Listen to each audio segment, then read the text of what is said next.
What's going on, everybody? This is Luca, the co-host of the Movie Pope podcast, and today we are finalizing our 4 Film Lovers series with a Volume 4.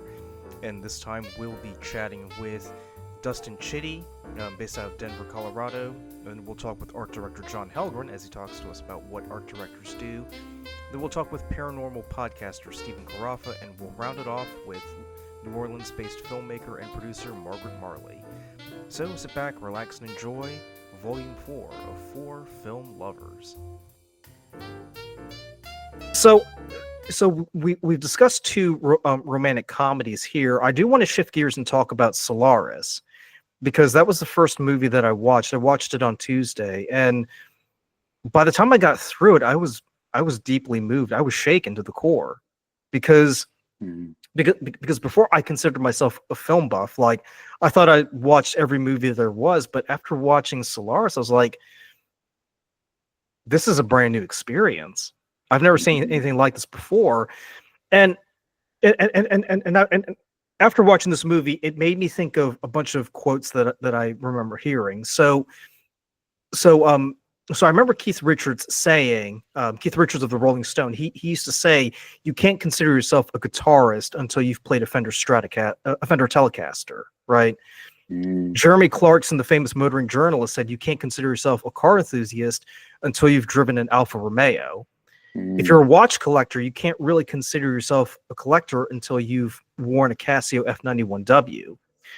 And I would say you can't consider yourself a film enthusiast until you've seen Solaris, because it's one of those movies where the pacing can be a bit frustrating, but Tarkovsky does this wonderful thing, and you don't even realize it, as you're watching it, but you slow everything down to the pacing of the movie. So we've discussed this before we started recording, but modern filmmaking is very much focused on films being catered to us, right? So we know what we want because the industry tells us what we want. So you want explosions, gun violence, and all that stuff. Here's a John Wick movie. You want an adaptation of your favorite superhero movie. Here's another Marvel movie. You want fast cars and people, doing ridiculous stunts. Here's another Fast and the Furious movie. So the industry kind of dictates what you like, and you just robotically just go along with it. And it's very formulaic because everything follows, certain beats in order to satisfy, what the audience wants. Tarkovsky doesn't do any of that in Solaris at all. He goes, and he famously even criticized 2001: A Space Odyssey, which was ballsy, because at that time, and still today, people think 2001 is like one of the greatest films of all time. Yeah.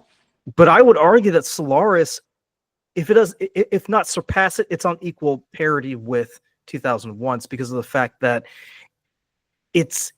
you don't really see any ancillary characters. You don't see any aliens or spaceships or anything like that. It's a story.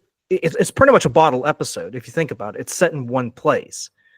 It's set in that space station above the ocean planet of Solaris, and it's about this psychologist who's trying to figure out what's going on here.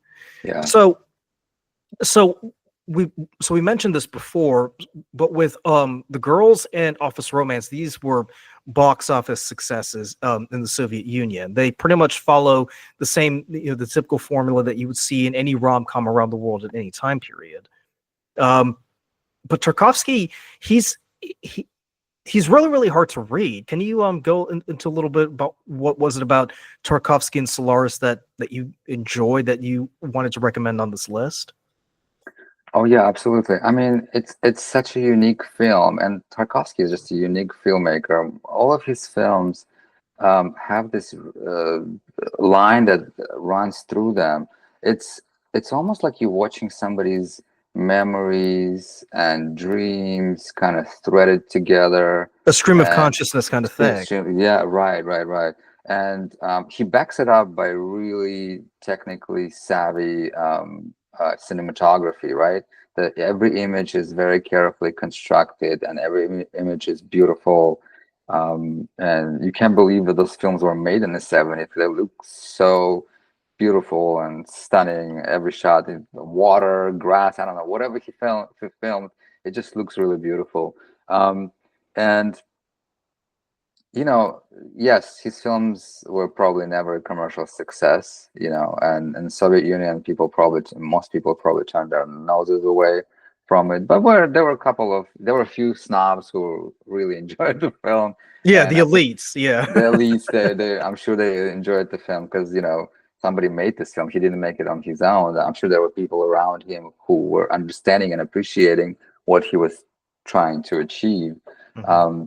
But I know that when people get older, they appreciate this film more. When you've lived, and you've suffered and you've experienced pain and loss and joy and whatnot, you kind of appreciate how spiritual and metaphysical his films are, and slow pace, no slow pace, really long takes.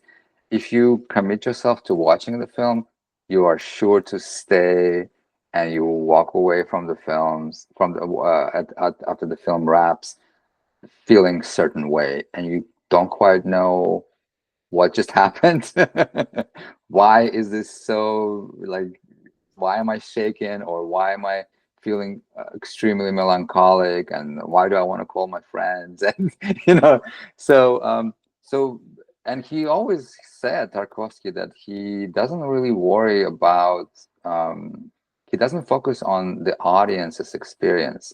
He focuses on making sure he expresses his emotions and his memories. Like he digs really deep to kind of remember things, and how a certain memory and certain moment in life made him feel. It's all about the emotion he was experiencing, that he was trying to now bottle it and then kind of put it on screen. It's less about plot, even though there is a plot line here, as you described. The psychologist has to travel to space station where he has to figure out why all the members of the crew went insane, and then he goes insane himself by the end. And he's haunted by this woman who I think it was his ex-wife or someone.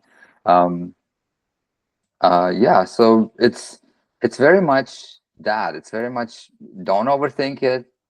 Just let it kind of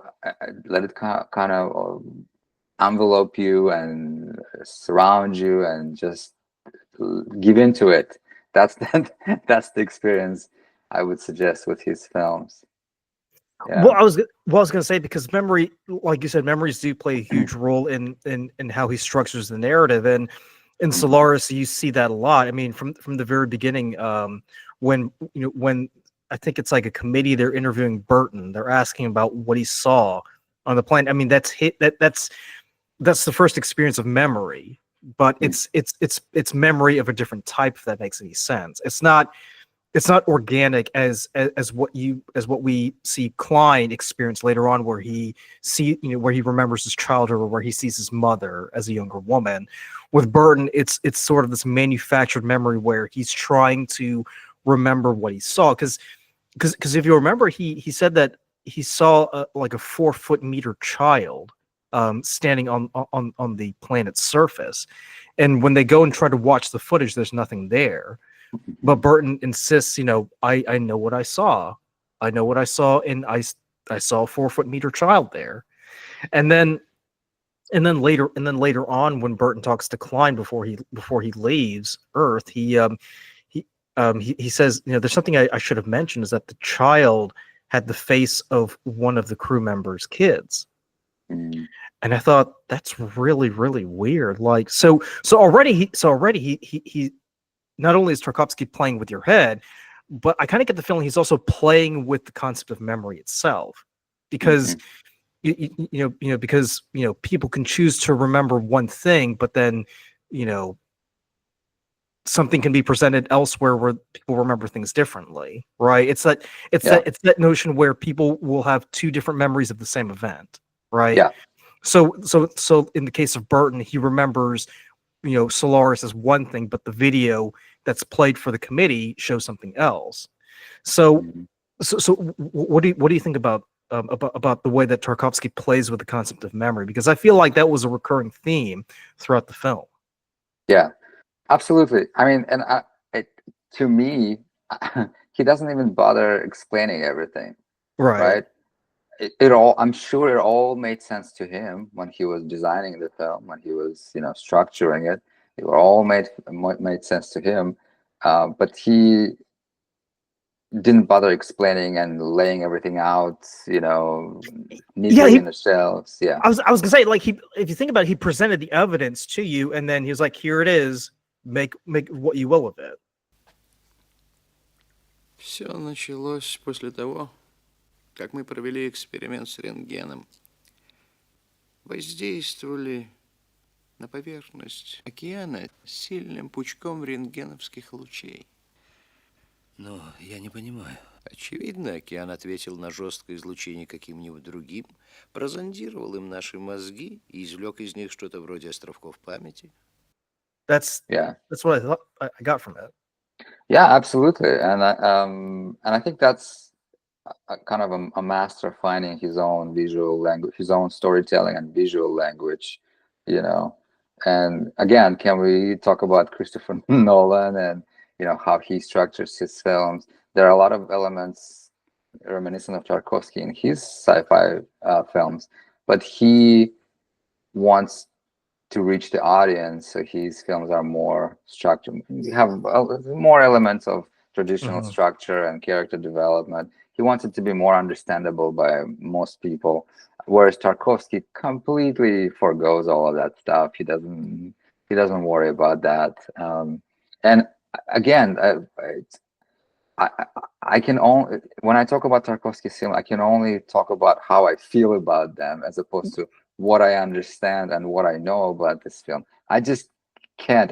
If we could have a separate conversation where I have to go and watch the film again, but I'm gonna watch it slowly and make notes. Oh, this element, because it will take me probably a month to do that with one film of his.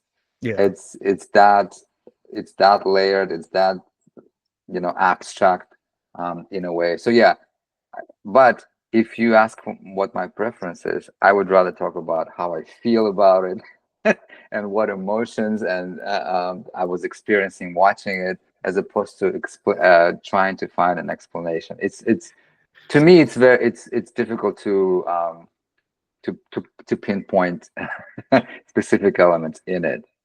Yeah, and that's the thing too, because we did talk about the Tarkovsky elements that we see in Nolan. I feel like with Nolan, I think he's the best. I don't know what the best word would be. Best either transmitter or translator of Tarkovsky's ideas into the Western world, into Western filmmaking, because what we see in Solaris is very similar to what you see with Inception, especially with the lead characters having to come to terms with what happened to their spouses, because in both cases, both of them had to deal with dead spouses. I think in both cases they committed suicide as well. I believe so. Yeah. So what I really enjoy about Tarkovsky is the fact that because with most Hollywood filmmakers, they spoon feed things to you. Like they have to tell you, okay, now this is where they pull out the gun. This is where they say the line. Go ahead and make my day. Whereas I feel like with Tarkovsky, he sort of trusts the audience will know where he's going, and if the audience goes in a completely different direction, he's okay with that, because he understands not everyone's going to have come to the same conclusion that he does. Должен вам сказать, что мы вовсе не хотим завоевывать никакой космос. Мы хотим расширить Землю до его границ. Мы не знаем, что делать с иными мирами. Нам не нужно других миров. Нам нужно зеркало. But Yeah. But I want to ask you, because in Solaris, Klein has to confront the fact that he's seeing his dead wife, who died 10 years ago, and what I found really ridiculous was the fact that when he first sees his wife, he can't quite make out what's going on here, so he tricks her into going to the rocket. He launches it, and in the process, he sets himself on fire. And then Snout comes in and is like, oh yeah, these are visitors, they usually come in the evening time, and after a while you kind of get used to it. So then so Snout is sort of like coaching Klein on how to deal with it, because he's not quite sure on what's going on here. And Yeah.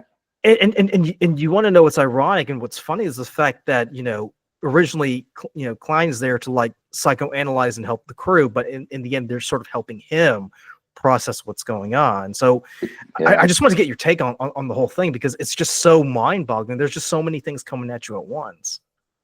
Right, absolutely. Yeah, and my interpretation was that this planet or the station that they're on is kind of like the other world, where do we go when we die? So he asks all those questions in this film, I think. What Yeah. happens to us when we die? Are we visited by our loved ones that passed? And where does that happen? How does that happen? Do they actually appear as they were, or do they appear as something abstract? And his dead wife, when she appeared to him, she wasn't necessarily always behaving as a human, and her personality was kind of like shifty, and I felt like she was trying to trick him, or she was trying to play with his mind a little bit. Yeah, it's just that metaphysical, spiritual questioning. All there again, he introduces more questions than answers in a way. And as you were kind of alluding to, he doesn't treat the audience. I don't even think he thinks about the audience. But even if he did think about the audience, he knew that they were smart enough to put their own interpretation to it, put their own stamp on what's going on. And he didn't want to, he never spoon-fed anything or over-explained anything. Here are my questions, and here are some of the answers that how I see them. But I'm not telling you that's what you should know. You just know what you know, and you experiences this as you would experience it. I was gonna say too, because with the way that the characters interact with each other, it's like watching a play, really, and it's even broken up into different parts too. So that's what makes it even more fascinating.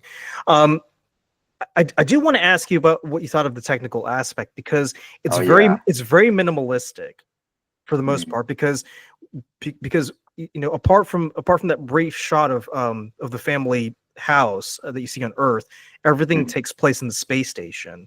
And the way that the space station is designed, it looks futuristic, but it looks contemporary at the same time, right? Like I could believe that building could exist today, because it just has that utilitarian used look about it. And I read somewhere that Tarkovsky intentionally made it look that way because he wanted it to feel organic and lived in, not like what you would see in Star Trek, for instance, where everything's clean and nice and there's like no trash everywhere. And the crew themselves, they look really, really disheveled and everything. And for the most part, we also don't see that many shots of the planet, apart from just like the swirling of the tide every now and then. So what did you think about the way that the film was shot and the way that the sets were constructed? Because because the set in itself was a character just as much as the human characters were, or even the planet was in the film. Right. Well, when I think about the technical aspects of this film in particular, is there is the sci-fi element, the space station and the equipment and their little cabins on a space station with the sliding doors, and I could only assume that their budget was not as big as the Space Odyssey budget, so they had to work with what they had. But perhaps also he didn't want to pull our attention to those elements either. He wanted to kind of be pulled into the background. It's not about the space, the design of the space station or the planet or this mass that revolves around the planet that they're trying to watch through the window. It's not about he didn't want us to focus on that necessarily and be like, oh, that's so cool. No, no, no. He didn't want us to do that. That's my assumption. He just wanted us to stay with um, the character and what he was going through. You know, the memories again, the memories and the going insane slowly and having these visions.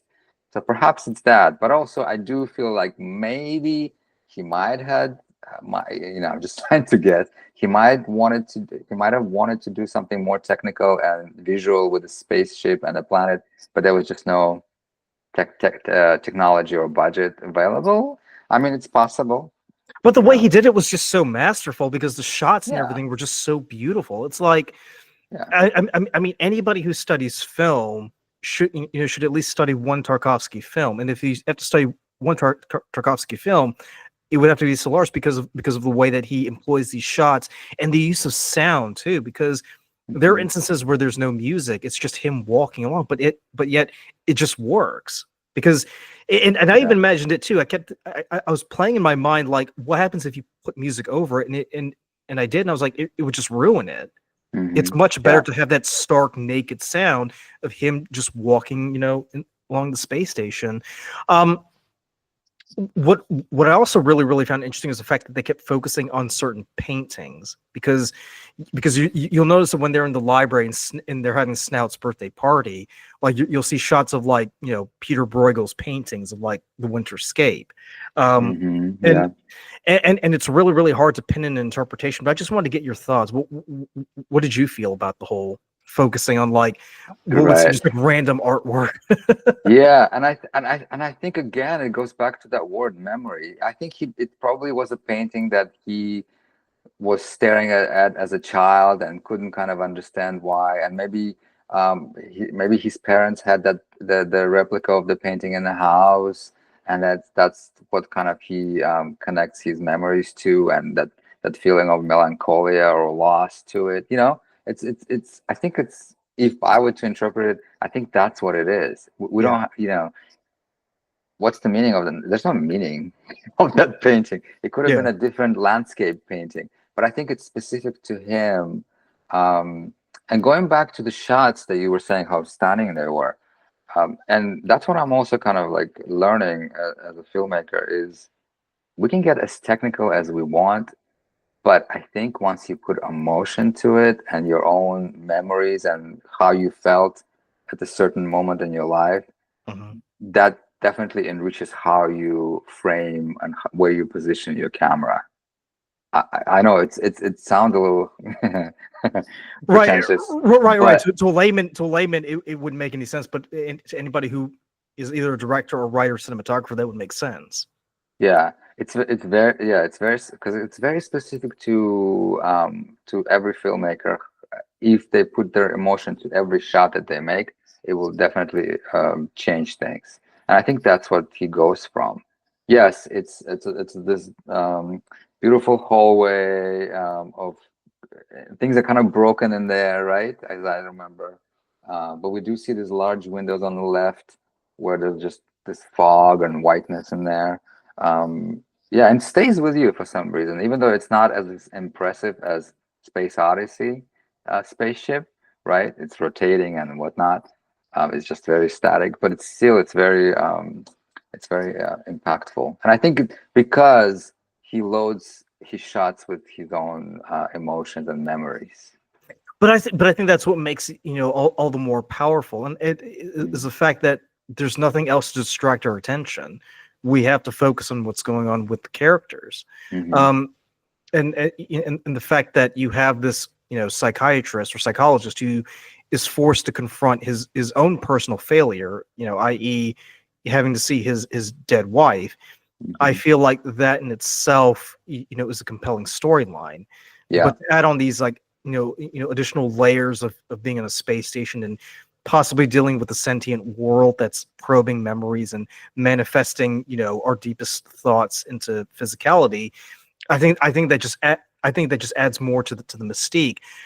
I would say, and again, this is just my interpretation. because we've already discussed two romantic comedies, I would say like I would say that this is a more tragic film because of the fact that whereas in the previous movies, the characters they get a resolution. Here there is no resolution for the protagonist because No. his wife doesn't come back to life, right? In fact, Right. in fact, that manifestation, I think she gets killed, or she asks the scientist to kill her, so Mhm. he Right. doesn't have to keep going on. У вас превосходный экземпляр. Это моя жена. Замечательно. Прекрасно. So there's just so many, like you said, so many layers to it where it could take days and days for us to sort of figure out or even come to a consensus of what we think the overall theme is. Right. I think another element that makes it even more compelling is that score that plays over and over again. And I think it's from Bach. Yes. And when you hear it, to your point, you can't help but feel melancholic because of the fact that because it just carries with it the pain, the suffering, and the fact that you don't know what to do, this helplessness.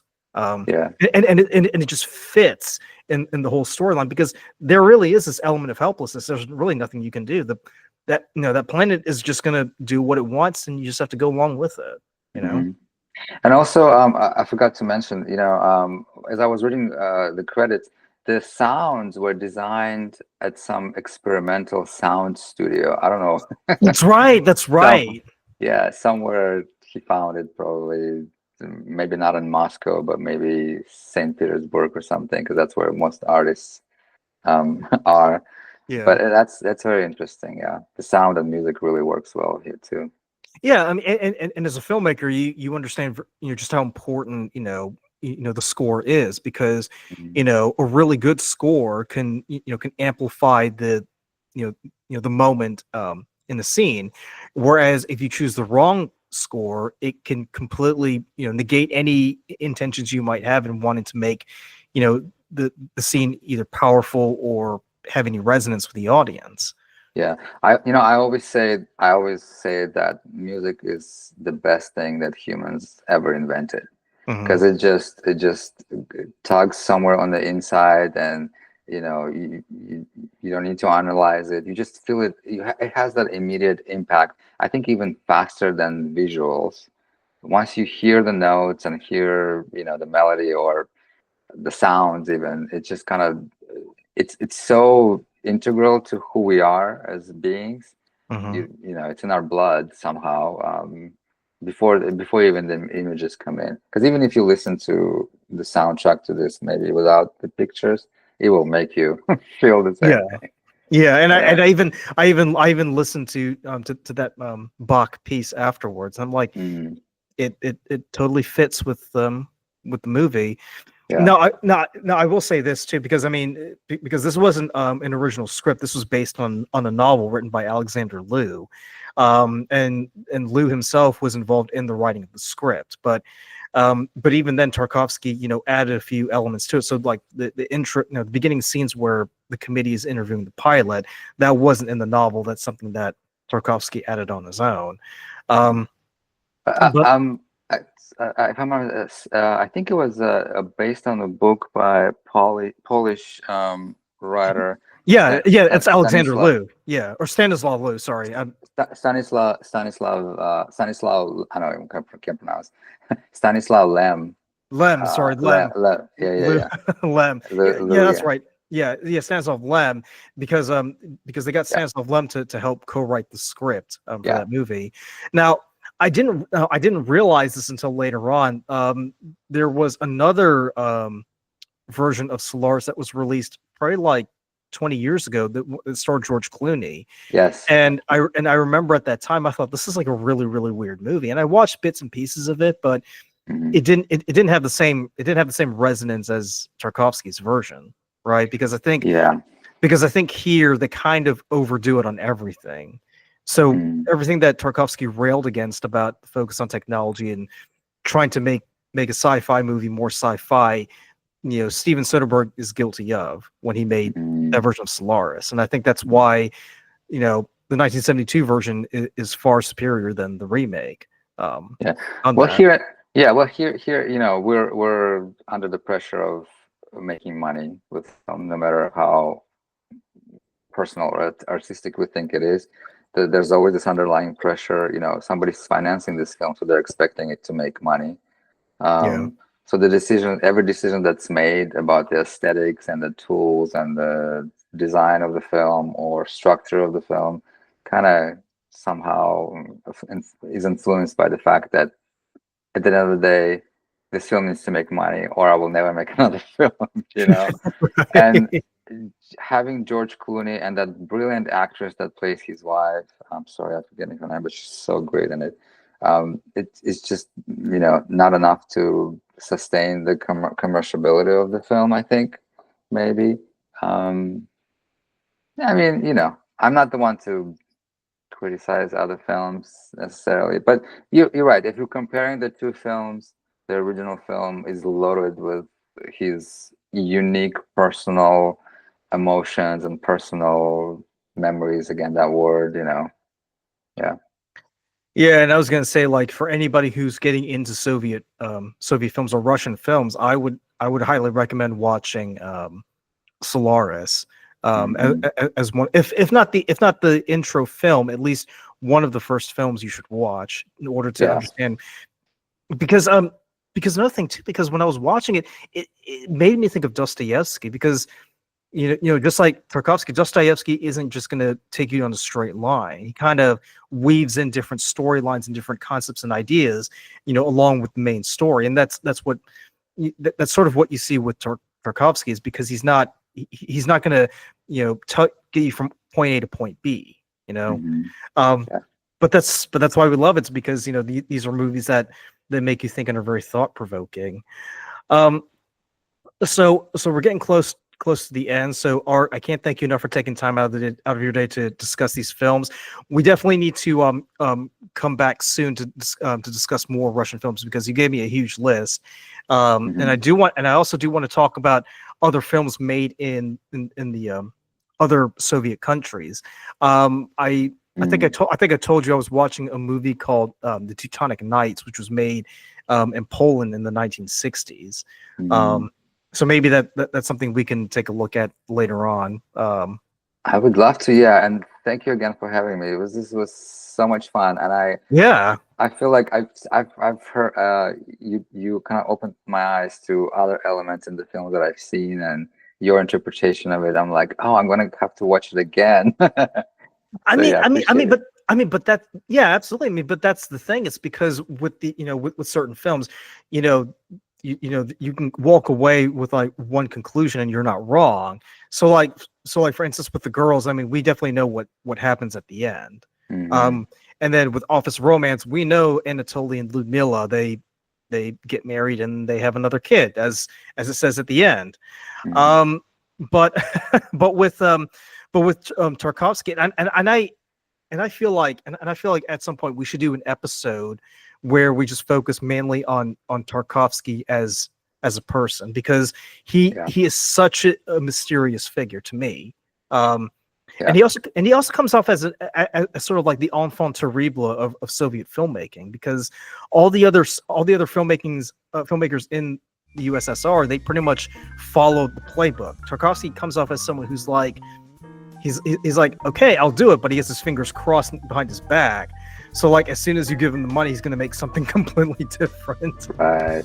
100%. And imagine walking into the office and there's the whole committee sitting in front of you, most likely men in suits, and they probably know nothing about cinema, but they're there to make sure that you adhere to the rules. And you're pitching Solaris, and it's based on the book. Fine, we know what the story is, but I'm making it this way, and then I'm making it this way. It's all about memories and emotions. And imagine him doing that. That you have to have balls. You have to be like this rebel that's not scared of rejection, and not scared of being completely shut off from the system. Yeah, you gotta give him credit. Yeah. Well, also remember too. The book itself was pretty out there for the time. So it's not like Tarkovsky was playing with something that was completely original. He was basically taking a book that was pretty avant-garde, at the time that it was written and published, and he was putting his own spin to it. So he's sort of like making it even more avant-garde as a result. Right. But yeah, we'll go ahead and just call it a day at there. But I just want to thank everybody for taking time to watch the episode, and let us know down in the comments below what you think of our discussion of Soviet films. Independence Day. We've got company, and they're getting ugly. Massive, nasty aliens. Bursting skulls reveal their secret power. Now they plan to pound Earth's heroes with awesome tentacle attack. Time for the big payback. Levinson jams the radar, and Whitmore delivers the final blow. ID4, get off our planet. Independence Day action figures, each with computer mission disc. Figures sold separately.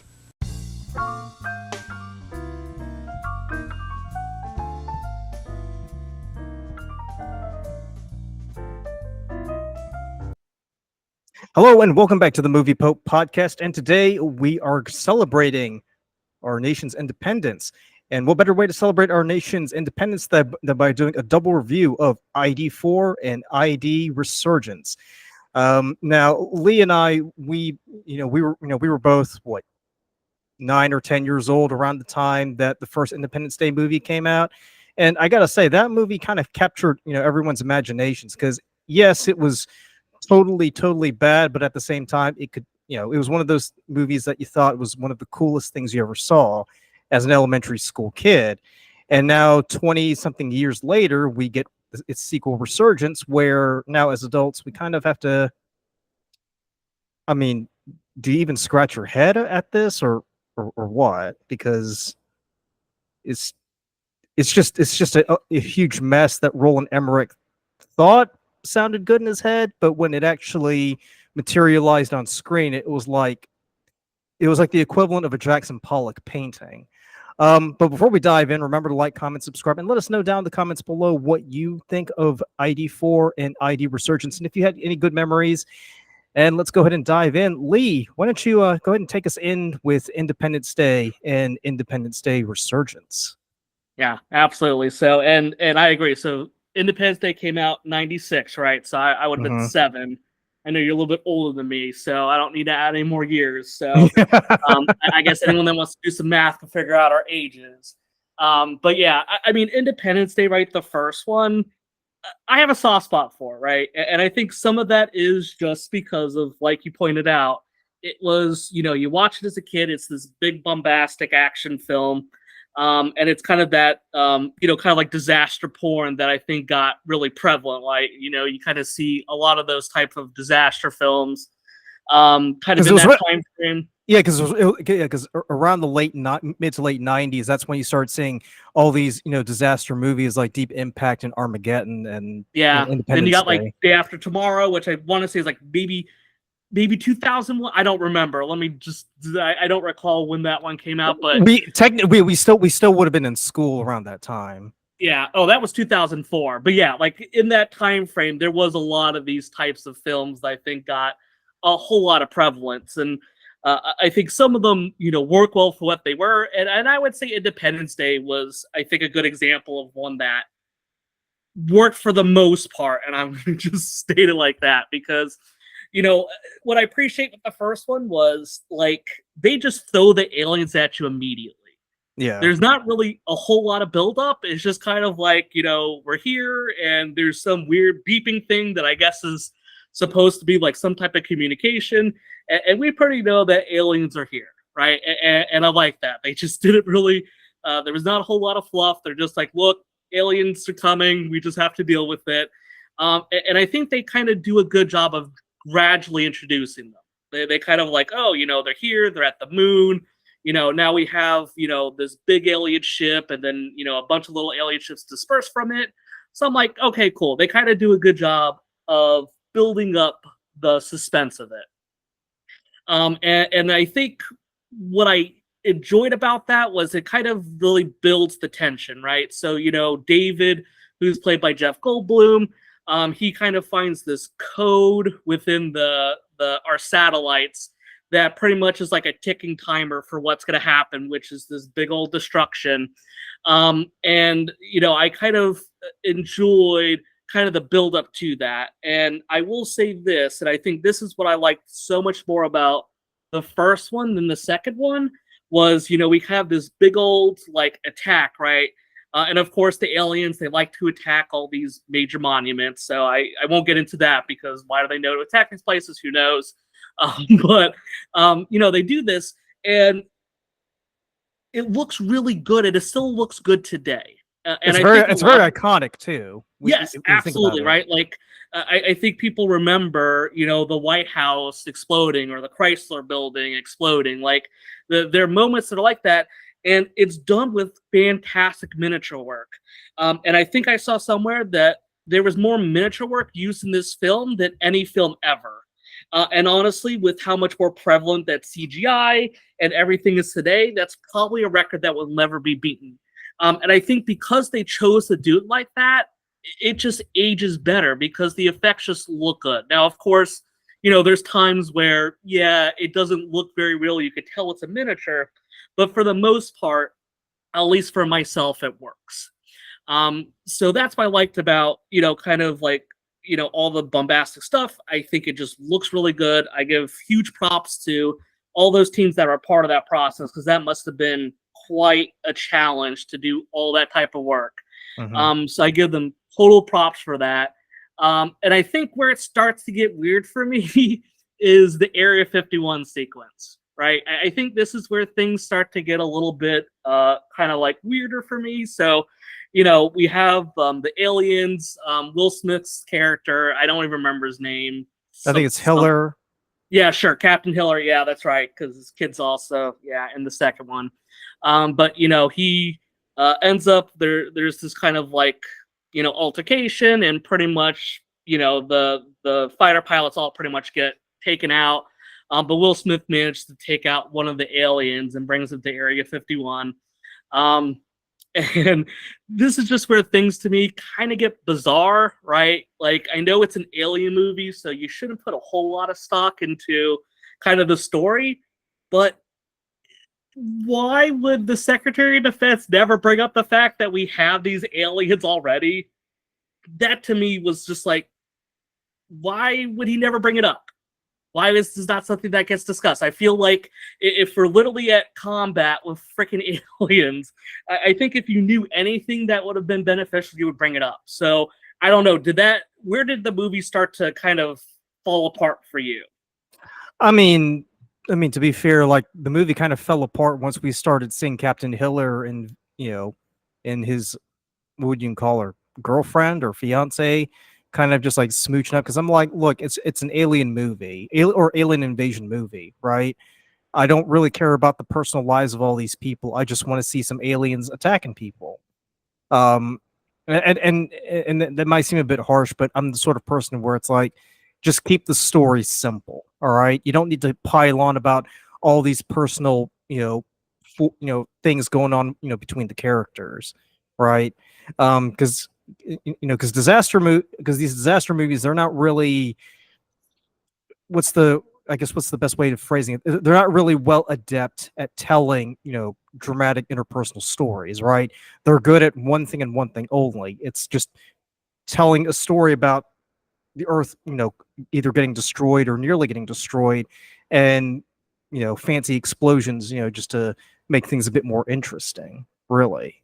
Yeah, absolutely fair. Yeah, I mean, let's talk about the characters, right? Because I think that's a fantastic point, and I think it's worth noting, right? So, we kind of have a lot of these story threads that feel totally too much for the type of film that you're in, right? They just take you out of the element. Yeah. Because I mean, like, we're just starting to get into the fact that the White House is trying to formulate a plan on, oh shit, these aliens are like hovering over our cities. We got to figure out what to do here. And then it cuts to LA, where Will Smith makes a joke about, oh, all these people are moving out because they can't handle one earthquake. I'm like, what? I'm like, come on, man. I was just about to get into this, dude. Like, yeah, why? no, there definitely is parts that I think kind of just don't really flow well, right? And I think all the story threads just kind of being all over the place and kind of interconnecting throughout is just And they doesn't don't really go and they work. don't go anywhere either. That's another Exactly. thing too. Yeah, exactly. Well, they do go somewhere. It's just not really, I think, totally warranted or needed for the type of movie we're in. Because you have, like, right, we got President, right? Bill Pullman. So you kind of have his storyline where, like, you know, he's the president and he's trying to manage his presidency and he's trying to manage the alien threat. His wife is constantly in danger and he's always wondering about her. And there's kind of this, you know, very, I'm not going to say touching because we don't know what type of relationship he really had with his wife. But I guess the scene where she dies. But, like, you have all that going on. Then you have David, right, played by Jeff Goldblum, and his storyline with his father, Judd Hirsch, who, you know, they're just kind of bantering back and forth. And then you have, for David, like, he's trying to get back with his ex-wife, who happens to be the president's aide, and we find out that they actually had, like, a friendship back in the day, and I'm like, okay, well, that's a lot. And then, to your point, then it's like, oh, well, now we have Will Smith. We have him who's trying to join NASA, and his relationship with Vivica A. Fox, who's an exotic dancer. So Not a stripper, an exotic dancer, just so everyone knows. Yeah, though she's an exotic dancer, that's what she says in the film. So, so we have them and, like, Will Smith debating upon whether or not he wants to marry her and everything going on there. And then, to me, the one that absolutely drove me crazy is, what the hell is Randy Quaid doing in this movie? Yeah, because he plays some drunk crop duster who can't keep his shit together. Which, by the way, I'm wondering, because I know because I obviously you would get in a lot of trouble with the law if you were drinking and driving. Has nobody ever stopped this guy and said, "Hey, you look a little bit tipsy. Should you really be getting into that crop dusting plane?" Yeah, I have no idea how. It's a miracle he hasn't. There. Honestly, it's a miracle he hasn't crashed and burned, because the one mess up that we see him make in the entire film is that I think he was supposed to, like, crop dust someone's field across town, and he crop dusted someone else's field instead. Mm-hmm. And he stumbles out of the plane and he just takes a swig, and I'm like, okay, apparently you can drink and fly, but you can't drink and drive. So so sue me. Yep. Look, I have no idea. I don't know how that works. I mean, obviously, I feel, I'm not a lawyer, but I feel like that's probably illegal. But I mean, like, his storyline to me was so totally unneeded. Now, first of all, I want to say, knowing how crazy Randy Quaid is now, I actually think he was trying to be more normal by just being an alcoholic. Right. Because for his acting range, that he was able to kind of get out of his normal craziness to just be a raging alcoholic. And then, like, there's kind of this, like, weird storyline with him trying to show, like, he could be a good father, which was totally not needed. And then the other thing that totally was bizarre to me was, supposedly he got abducted by aliens, which, I mean, I guess knowing that aliens are attacking us, maybe those were the aliens, but they never actually, like, say whether or not it was real. Right. And I'm like, why have him be some crazy guy that is, spouting about aliens abducting him?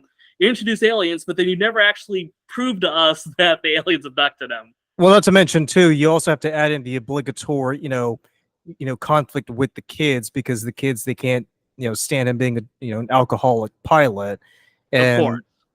Because why not? Yeah, it's just I find it so, it's just so insufferable that, like, I mean, out of all these, like, plots, right? You got the president's plot, you got Jeff Goldblum's plot, you got Will Smith's plot, you got Randy Quaid's plot.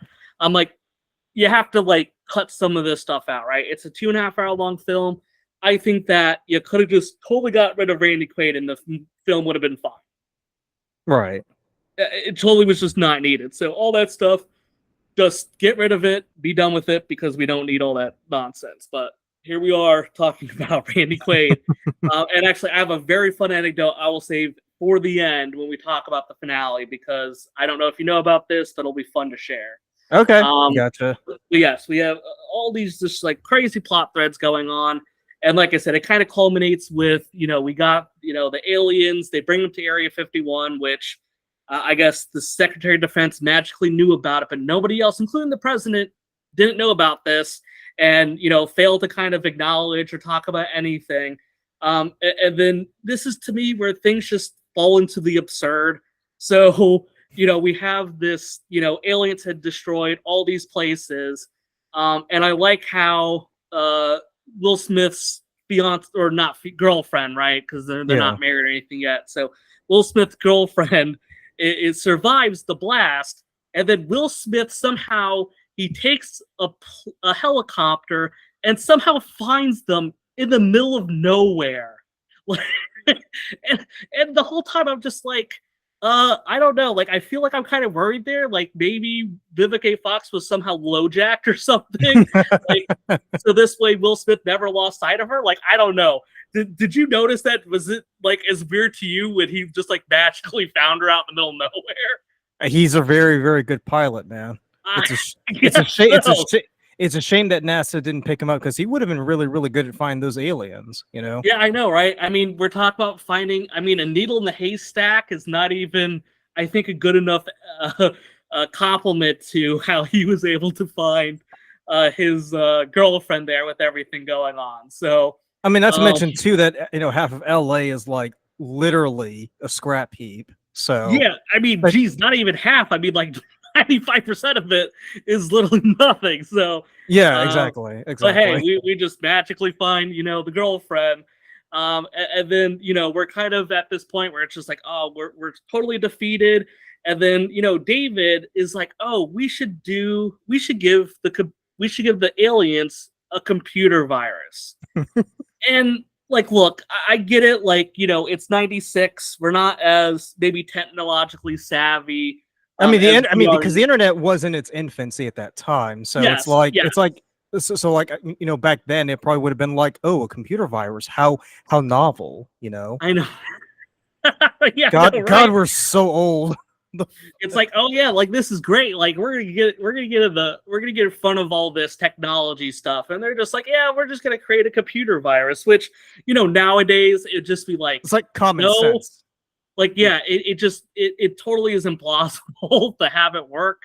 I guess you could say like, oh, maybe they have the alien technology, maybe they'll figure something out. I don't know, but looking back at it, was probably not the greatest thing to kind of hang your hat on as far as your ultimate conclusion. So you have that, and it's like, okay, well, now we need to somehow implant this computer virus. And the writing team was like, okay, well, why don't we just have Will Smith's character? He's going to take the bomb up to the alien spaceship using this 40-year-old plus alien ship that was left behind previously.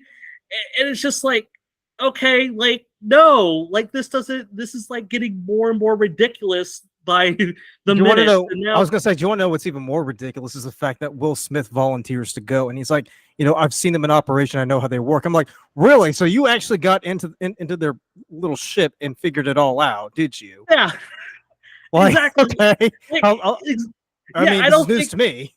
Yeah, I don't think seeing how they operate, like from the outside, right? Like be able to see how they maneuver and stuff. I don't think that means you know how to actually pilot it. Well, Lee, you know what this means, right? Because we've seen people operate forklifts all the time, right? So by that logic, you and I should be able to operate a forklift like that, or even a dump truck, or even an airplane, because how many times have we watched movies like Top Gun?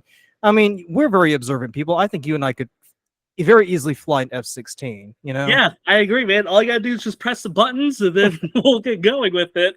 Just like wiggle the joystick around. How hard can it be? Yeah, and it's funny to say that because that's what pretty much happens in the film, right? So our final counterattack has a bunch of random pilots that have varying levels of experience. They're just like, hey, if you're a pilot and you have experience, we're gonna show you in a few hours how to operate these planes and shoot missiles. I just love how I just love that scene because it just reeks of desperation. Because I'm like, at some point, someone must have been like, "Ah, fuck this. We'll just like have everybody get in the airplane because we're over budget and we got to get this done. Fuck it." you know. Yeah, they're just like, whatever. Like, this is it. We're just gonna have people. You're just gonna learn how to fly. It's fine. We'll just move on. Like, we're just gonna help train you to get it done. And that's pretty much what happens, right? So you got Will Smith and Jeff Goldblum, right? They end up going into the ship. They fire off their virus bomb, which I guess is what I'll call it. So it causes the mothership to be disabled, and it causes all the little ships below to also become, well, not disabled, but it brings down their shields, which is what ultimately we need to destroy these aliens. So you kind of do that, and then you have like all this ridiculous thing going on, and it feels like we're not doing enough damage, right? So even with the shields down, we're like, oh yeah, we're finally gonna get them, but we come to the conclusion that, oh, this is not working. So the first thing that popped into my head was, earlier in the film, you used nukes. Why did you not feel like that was a good plan B now? Right. Like, you show that you had nukes, you wanted to use them before, and it was just like, okay, that didn't work. And then now we're like, what do we do to destroy them or do a lot of damage? And no one was like, why don't we use those nukes that we used last time? And I guess you're forgetting they used up all their nuclear weapons in that first go, so they had none left. Oh, that's right. Yeah, we had one that we utilized, and that was it. We depleted our supply. Nothing for us to do. So I mean, if they're that desperate that the president himself, should get into the pilot seat and fly, then yeah, yes. I mean, they're desperate enough to have put all their nuclear eggs into one missile. That's true. How can I forget that? Thank you for bringing that up. I forgot to add that other ridiculous bit where the president gets into a plane. I mean, granted, he is at least a previous pilot, and we know he has experience. But it is what it is. But then we're kind of at the stage where it looks like we're all not going to make it. But Randy Quaid shows up and had his moment to shine. Where unfortunately, though, Randy Quaid has a missile, but he's not able to use it. So he sacrifices himself in order to destroy the ship. And I like how once the ship goes down, they're all like, oh, well, now that we know how to bring down the ships, we need to tell everybody else how to do it. And I'm like, what exactly are you going to tell these other people? Like, hey, you need to strap bombs to somebody, and they need to like just kind of go up into the aliens, like whatever, like big gun that pops out the bottom to destroy it.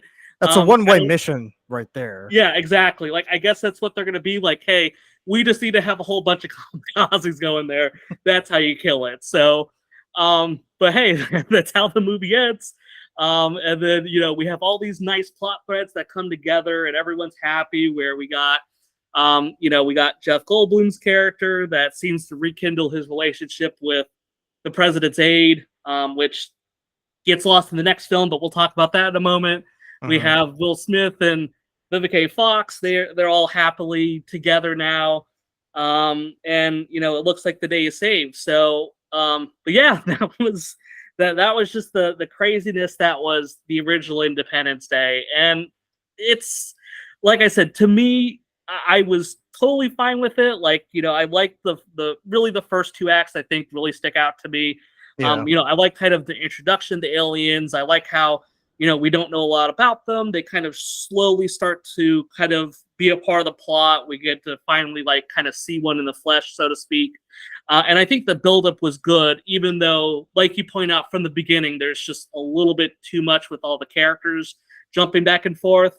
But after the Area 51 thing, I think everything just become totally implausible. So I mean, you kind of get the feeling at that point the writers were like, there's nothing else we can add to it. Let's just try to make it as easy as possible and cash our checks. So you're gonna say that, and I want you to hold on to that thought. But please continue. I want you to hold on to that thought, though. Well, I mean that was pretty much it. Oh, that was it. Okay. Yeah. All right. So let me say this, right? So there was actually, right, the original ending of this, and I want to see, have you ever heard of a different ending that was proposed for this film? Before I get into it, I have not, honestly. Okay, no. cool. All right, so this is actually what the original end was, right? And I want to say, right, that they took this out because they thought it lacked believability and drama. So I want you to keep that into your head as we just sat here, we ranted about how crazy the last act was, right? So before we go in, do we know if it was Roland Emmerich who kind of made this push for the change, or it was the studio heads, or what? That's actually a good question. I don't know. I think it was. I want to say it was maybe the studio stepped in to like be like, "Hey, this doesn't make sense," because I believe that what was originally in the script was definitely Emmerich's idea, right? Okay. Or the writing team or whatever, right? Yeah. So, right. So originally, what was going to happen was, so Randy Quaid's character Russell, right? He was actually supposed to be denied to be able to join the planes because he was drinking all the time, right?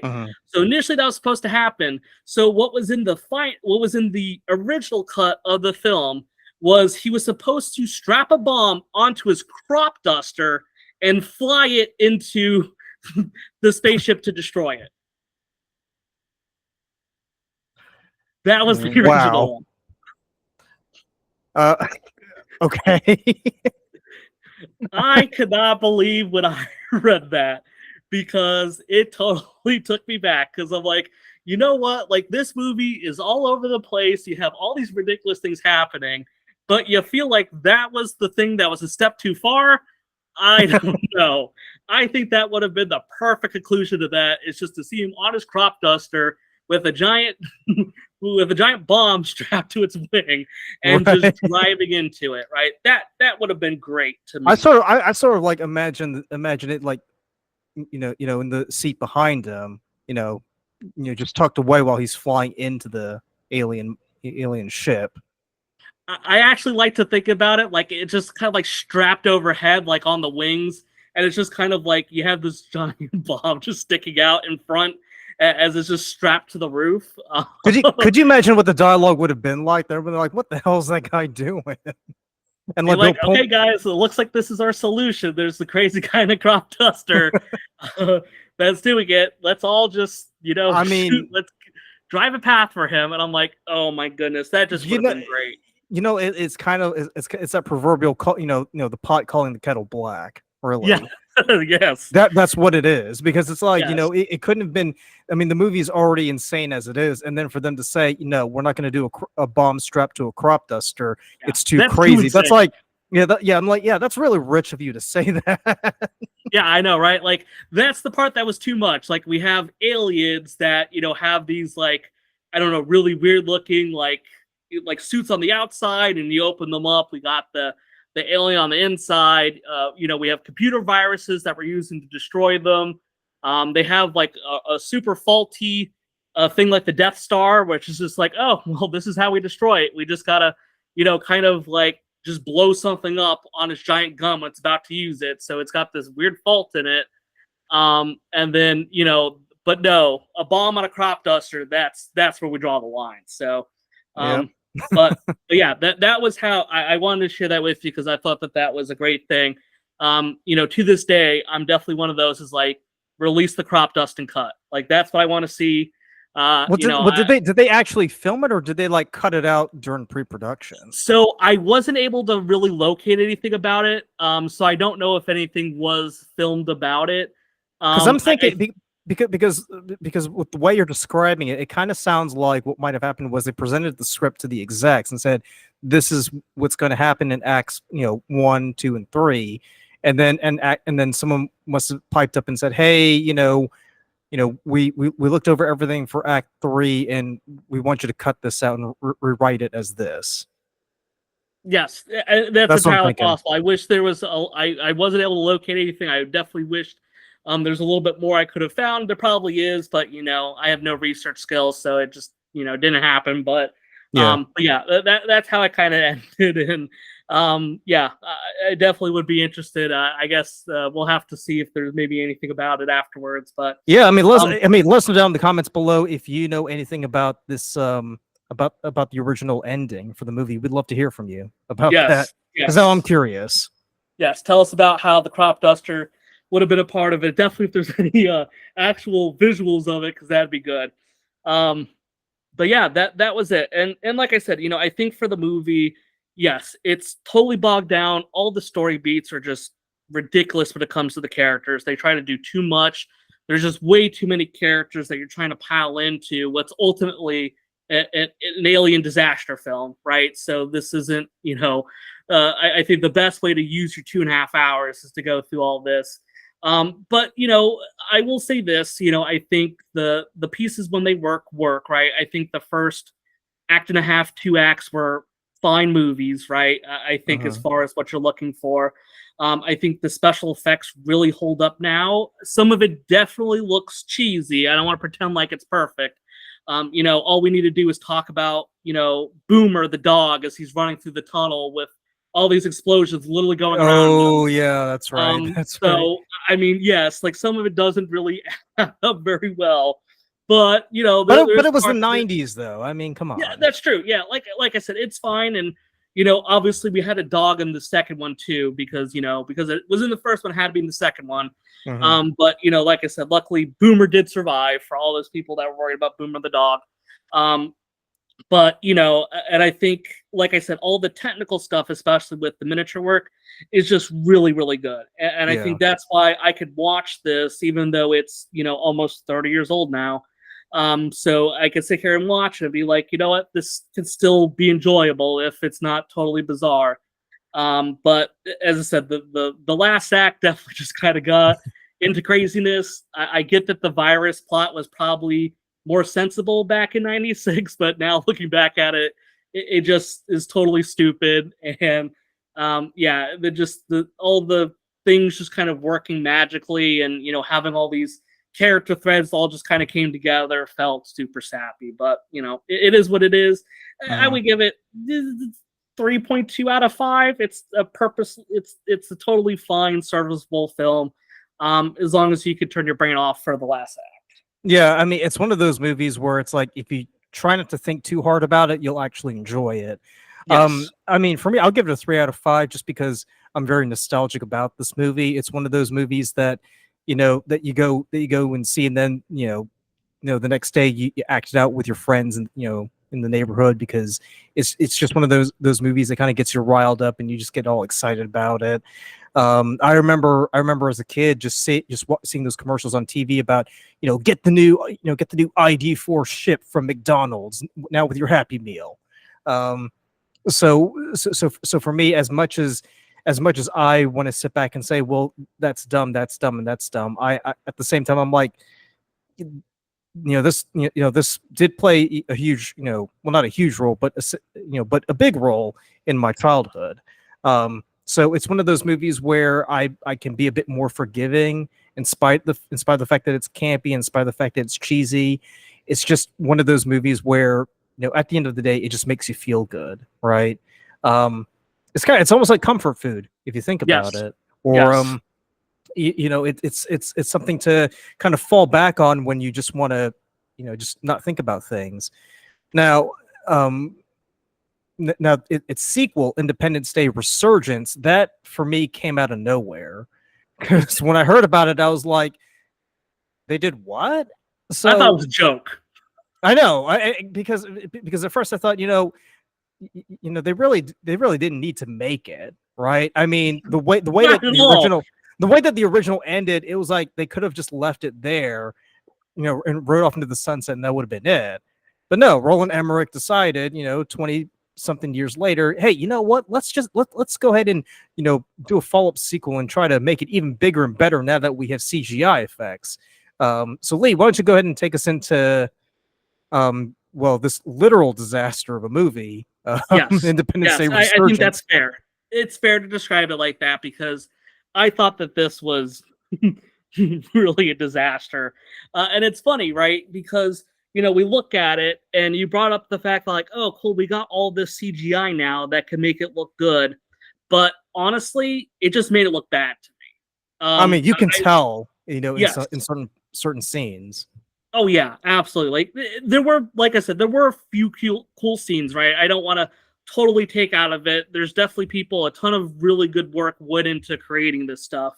But it just doesn't have the same punch as the original one, right? I think the original one, no matter what you say, right, it feels very real with what's happening.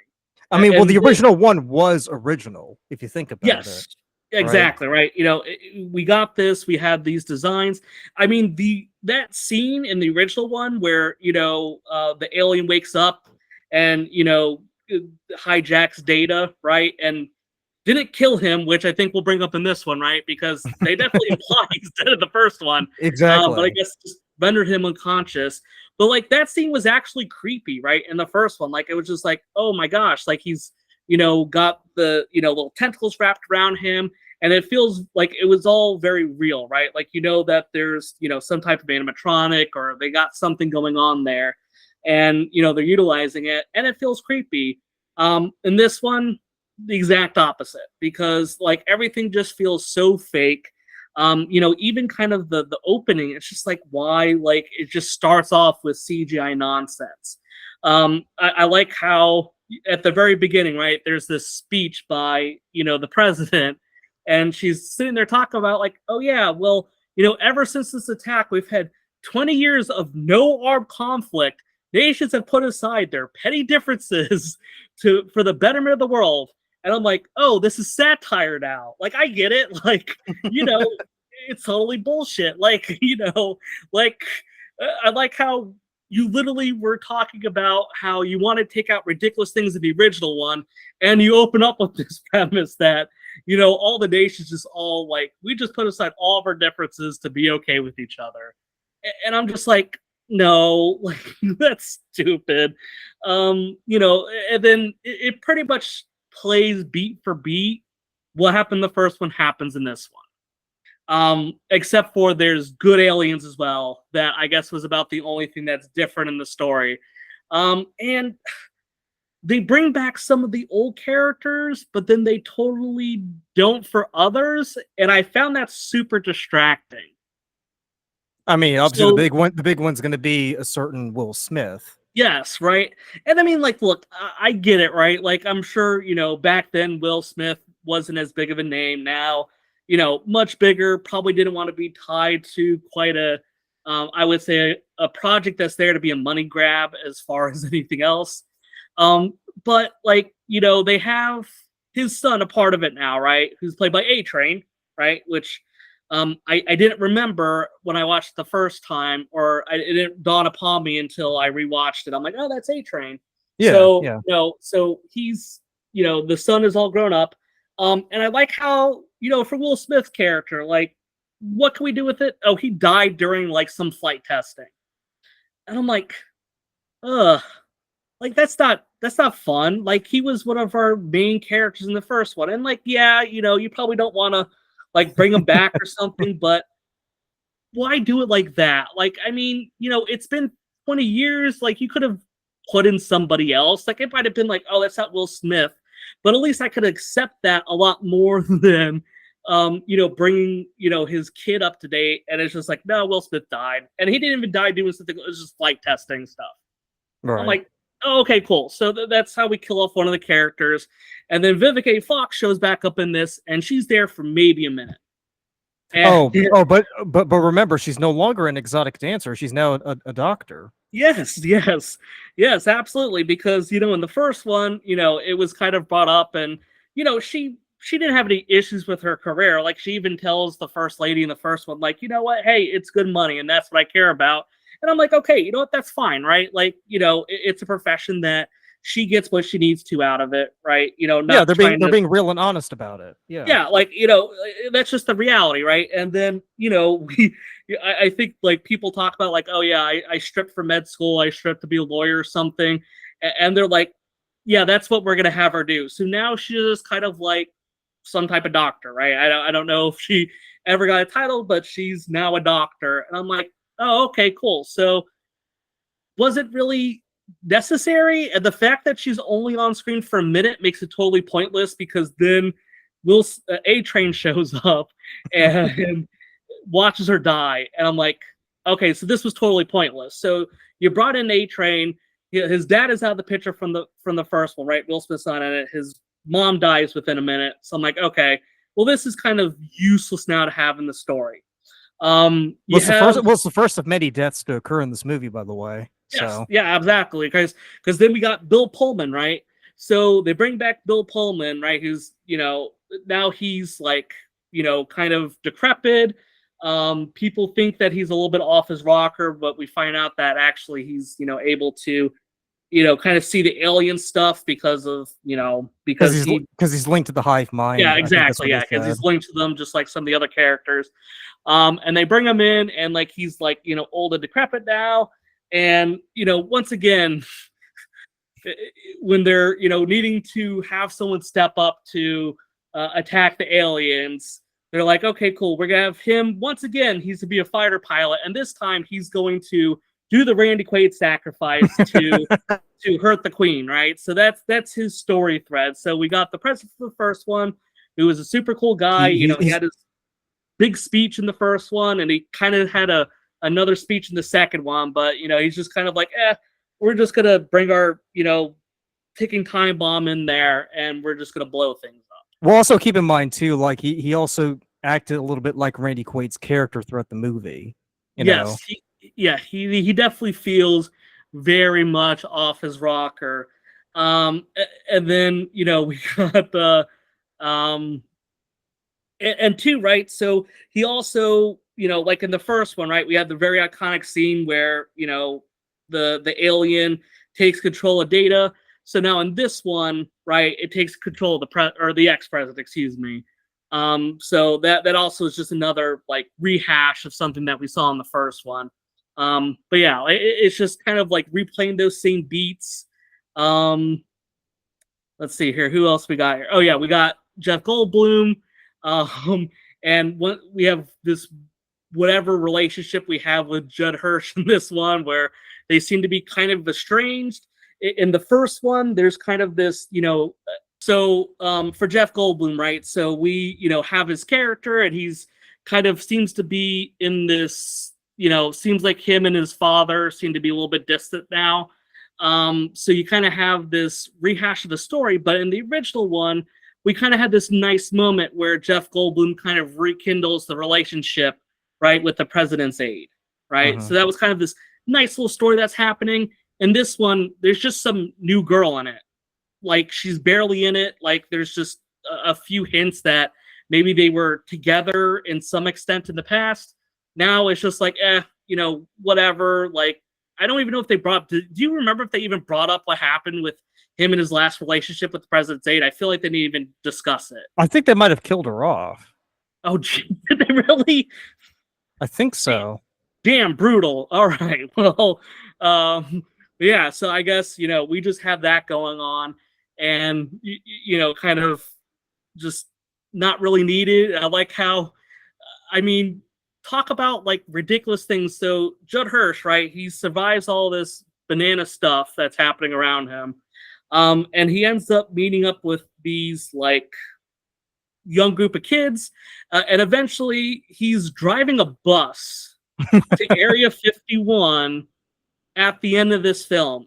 And I just like, what are we doing? Like, is this for real? Like, you talk about how you wanted the first one to kind of at least have some semblance of believability. And I feel like you threw this out the window to have whatever you have going on with this one, where now you have like Judd Hirsch is going through the salt flats with the giant alien queen chasing after him, and he's driving around in a bus. And I'm like, oh my God, what am I watching? I could not, my brain just was totally off at that stage. I'm just like, nope. Like it went to total shutdown mode because I couldn't digest what I was watching on the screen. Because because that in itself was a rehash from from the first movie too, where where you have Randy Quaid just driving around in that trailer with his kids. That's true. Except this time it's a school bus. Yep, that's true. That is very true. So yeah, just once again another kind of like rehash with everything. I was gonna say, what's so weird is the fact that you would think that for a movie that's supposed to be a sequel to the first Independence Day movie, you think they would, want to put some emphasis on, on Will Smith's kid, son, A-Train or Killer Jr. or whatever, but you really don't see that much of him, really. No, yeah, he's very much he's a part of like the new group of pilots that we have, right? So we got Liam Hemsworth's character, that is kind of I guess the pilot. He has some type of falling out with A Train, because they were doing some testing, and because of his actions, he ended up almost killing him.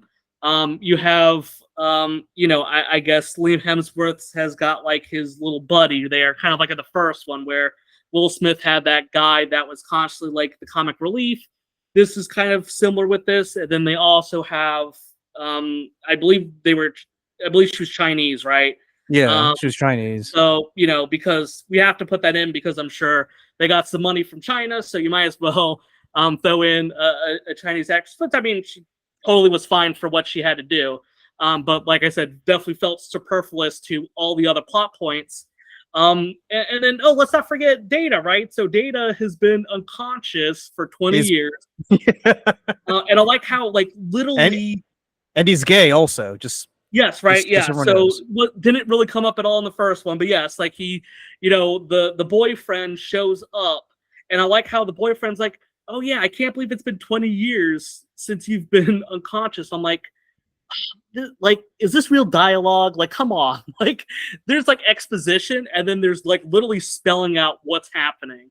And that drove me insane throughout the film. Like, they always do that. Like, there was nothing organic about how a lot of this stuff was presented to us. Like, we find out Will Smith is dead because like a reporter's like, oh, how does it feel like, leaving a plane that was named after your dad who died in an accident? And I'm like, why would a reporter ever ask that to someone? Like, that's just the most like dick thing to ask. Like, hey, this is a really big moment. Let's talk about how this is the place that's named after your dad that died, so we could just rekindle those memories before you go on this big mission. I'm like, come on, what is this nonsense? And they do that throughout, and it's pretty much just a rehash of the first one. The only thing that was different, right, was you have these good aliens. Right. So these good aliens show up. We, as human beings, we attack them first because we kind of are the shoot first, ask questions later. So we attack these good aliens as they show up. Find out that they've been in a 1,000-year+ quarrel with these aliens. They somehow have the technology to defeat them, but they somehow were defeated. Well, not to mention too, they're disembodied now. Yes, exactly. Yeah, that's a great point, right? They don't have physical bodies, right? So how they die, no idea. I have no idea. I don't know how you kill something that doesn't physically have a body. I could just feel like you might as well just exist in the internet to me, right? Like that's all it is. A ghost in the machine, as it were. Yes, or in this case, a machine.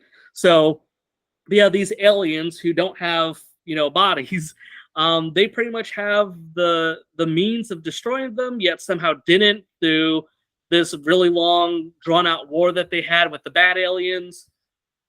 What about? No idea. It just is what it is. The movie just didn't care to really explain it. They're just like, we just need something to move the plot along.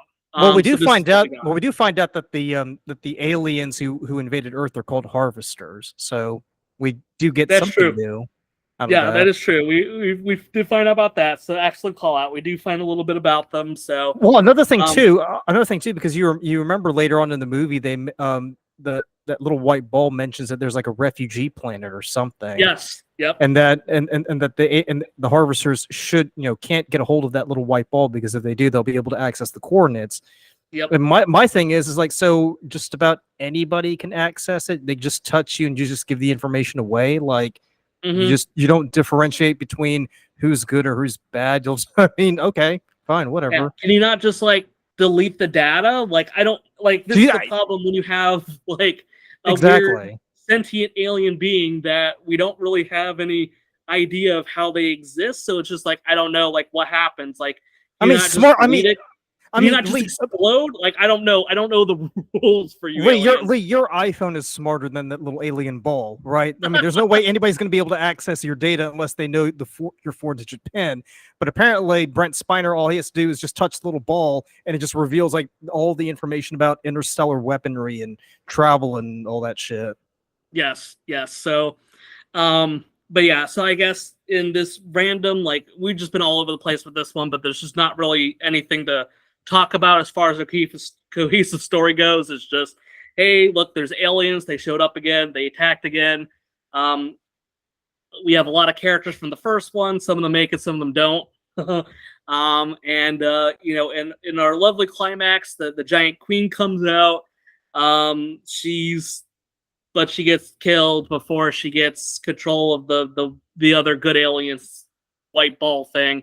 And that's the end of it. And then they kind of tease like, oh, cool, we could take the fight to them now. As I definitely got the feeling they were trying to tease something in the future. I don't know if you got that vibe from it, but I definitely felt like they were trying to wink at us like, hey, you know, we might be able to do more of this stuff. Oh God, please no. But Please. I guess I think the generally poor reception probably stopped any attempts that may or may not have happened. But well, who's to say Roland Emmerich doesn't sit down with Netflix or Hulu or Disney and they decide to do like a limited series? You know. Yep. Kind of prolong the torture, as it were. Yeah, you know what was weird, right? So this whole movie was like a total joke. The only thing that kind of got me, and I'm just gonna go ahead and admit this, I was kind of bummed out that they killed Data's boyfriend. I'm just gonna say that, like it was the only thing that I actually felt like had any emotion involved with it. But it was also so random too. Like that was the most random thing that could happen. It is totally random. Like it's all out of left field. But I think just because, you know, and I'm sorry, what Spiner? What's the first Brent? Right? Yeah, Brett Spiner. So he just did such a good job of selling it. Like he's totally. You know, he was kooky in the first one, and this one they definitely ramped it up to like 10 and his kind of bizarreness. And I was cool with that. And like I said, that was the only time I think I felt any emotion was him talking to his boyfriend. That, as far as I know, has been supporting him for 20 years in a coma. And like, you know, it's just like, okay, you know what? That kind of got to me. But to your point, it was totally out of the blue. Like they didn't have to kill him. Like, and then it was kind of weird too, because by the end, it doesn't even feel like he doesn't care. Like he's just like, oh, these aliens are doing stuff now. So it kind of just feels totally glossed over. But that was about the only thing that I was like, you know, at least they try to do something a little bit different, because everything else just was bad. So yeah. Oh, and there was an African warlord in it too, but I won't even get into that discussion. So Yeah. But yeah. So that was Independence Day Resurgence. I would say I would give this like I don't know, a 1.5 out of 5.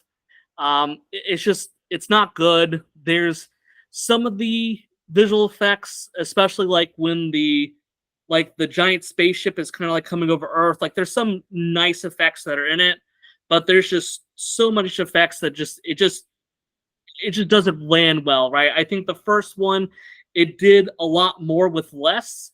And in this one, they did a lot less with more. And I think that's why the first one will be more memorable. And even though it wasn't great, I don't think it's going to, you know, ever have like a giant cult following of like, oh, this is just fantastic. It did enough for what it is. This one is just totally unmemorable and will be forgotten. And I actually can't believe that this was done in 2016.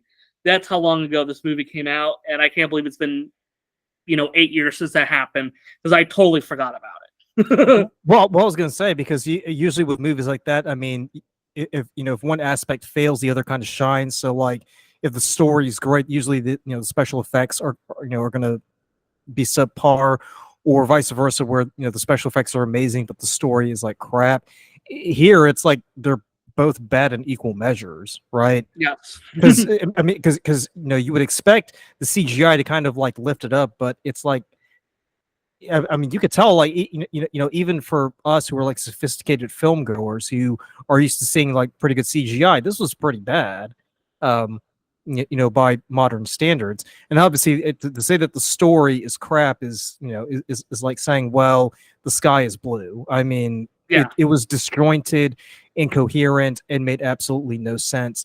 And the fact that you tried out all these characters only to have them killed probably like a few scenes later, it's like, well, the actor who got that gig, is probably laughing all the way to the bank, because they had to do very minimal work, and they got paid a lot of money. I'll probably give it a 1.3 out of 5 because I watched this movie on Monday, and I totally forgot about it, and I had to rewatch it again because because it was one of those movies where it was easily forgettable, right? I mean, there are some movies that even though they're bad, there are certain parts of it that I will still remember. Here, there was nothing about this movie that stuck out to me. What I find so jarring is the fact that they, not only do they try to pay homage to the original Independence Day movie, but but there are certain scenes that just make you think, oh, they're definitely doing a callback to that science fiction franchise. Well, it doesn't work because obviously, like that one scene where they're gearing up for the alien attack. Obviously, that was a nod to the intro to Empire Strikes Back. And if they thought that was going to be a saving grace, they were wrong because it did nothing to make me like this movie anymore. And also with the the disembodied alien who's now the sentient AI. That's a callback to to all of those disembodied aliens we saw in Star Trek. Throughout the years, that obviously didn't, gel very well also. So it's just one of those things where it's like they're trying to do too much, trying to appeal to every sci-fi fan and sensibility, and in the process, they ended up pleasing nobody.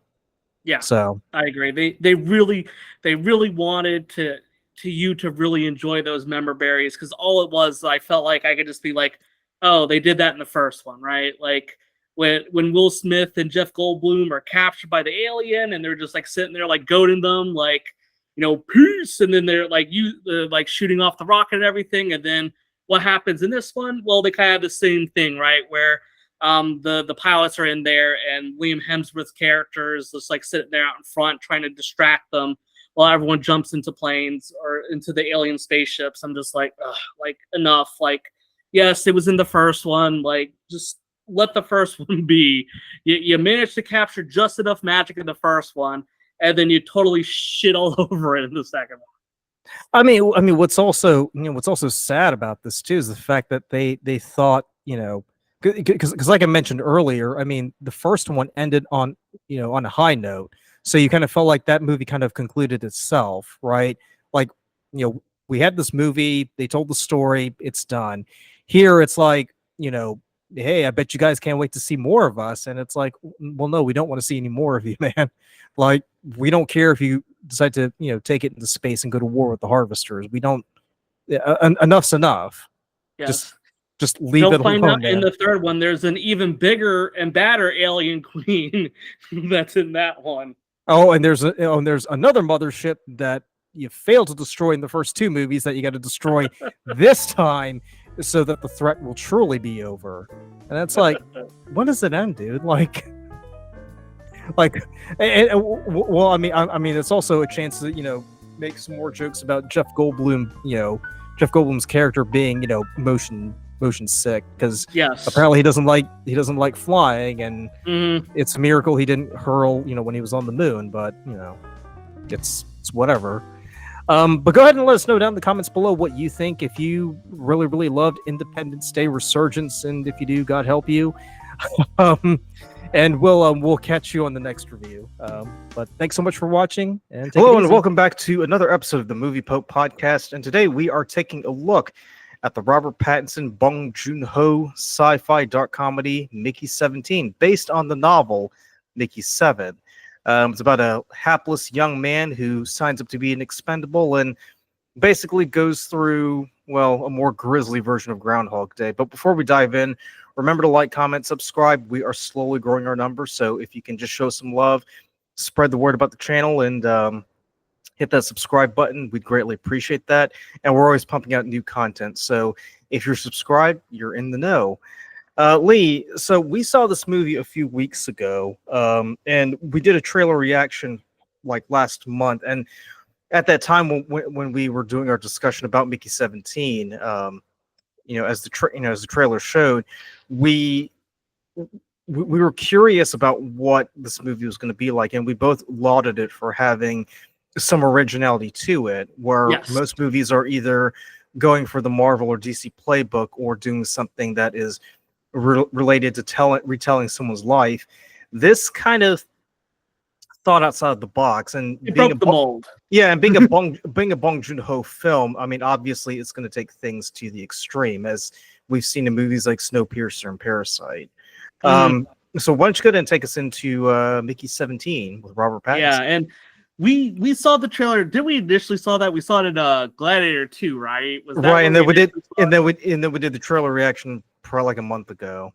Yeah. So I was trying to remember how we kind of got focused on this, and I think it was in Gladiator 2 that we watched. So, but yeah, so the film, I think we'll kind of break it down just chronologically how it happens, as opposed to, I guess, how the movie does it, just to kind of make things a little bit. I mean, simpler. I will say this: neither one of us have read the book, so we're going into this just from the movie point of view. Yeah. I can safely say I did know it was adapted upon a book. I have no idea anything about it. The fact that you're saying Mickey 7 and not Mickey 17 makes me wonder why there's such a stark difference, or if this covers like some other clone of his. But I don't know, and I guess that'll be something for somebody else to tell us. So, yeah, so the movie takes place in the super futuristic and distant time of 2054. We get to see our I'm going to say hero, Mickey Barnes and his friend Timo, who are living on Earth, and they seem to have gotten into a little bit of an issue with a loan shark that likes to see people get disembodied. Kind of a very weird thing, I guess, and I that shouldn't surprise me, because a lot of things in this movie are just weird. For these for both of them, so for Mickey and his friend Timo, they're interested in trying to pretty much escape this loan shark. So they decide, like, hey, we're going to go on this trip to, or I guess we're going to go on this voyage to this planet called Niflheim. As you point out, Mickey becomes something called an expendable. Now, I like how you kind of describe Mickey. You described him as hapless. And I think that's a very good way of describing him, because, like, as we get to know this character, he is, I hate to use this term, I'm just going to use it. He's very pathetic, right? Like, he absolutely seems like someone that would like, he's very, like, meek. He's obviously he's just a follower, right? Because you kind of get the hint that his friend Timo was the one that kind of got him into, like, kind of doing all this stuff with the loan shark, and it wasn't really Mickey's idea. It was his, friends, and he kind of escapes the planet with him, but, his friend Timo is kind of a douchebag to him. So it's very weird, because, like, when you follow a film, right, you really want to kind of jive with the main character, but the main character, this is kind of like sad to watch and follow. So what did you think about Mickey as you got to get to know his character better? I mean, if you think about it, his situation is kind of the epitome of who he is as a person, right? I mean, the fact that he's sad and pathetic and kind of a doormat kind of reflects, who he is, who he is as a person and what his situation is in life.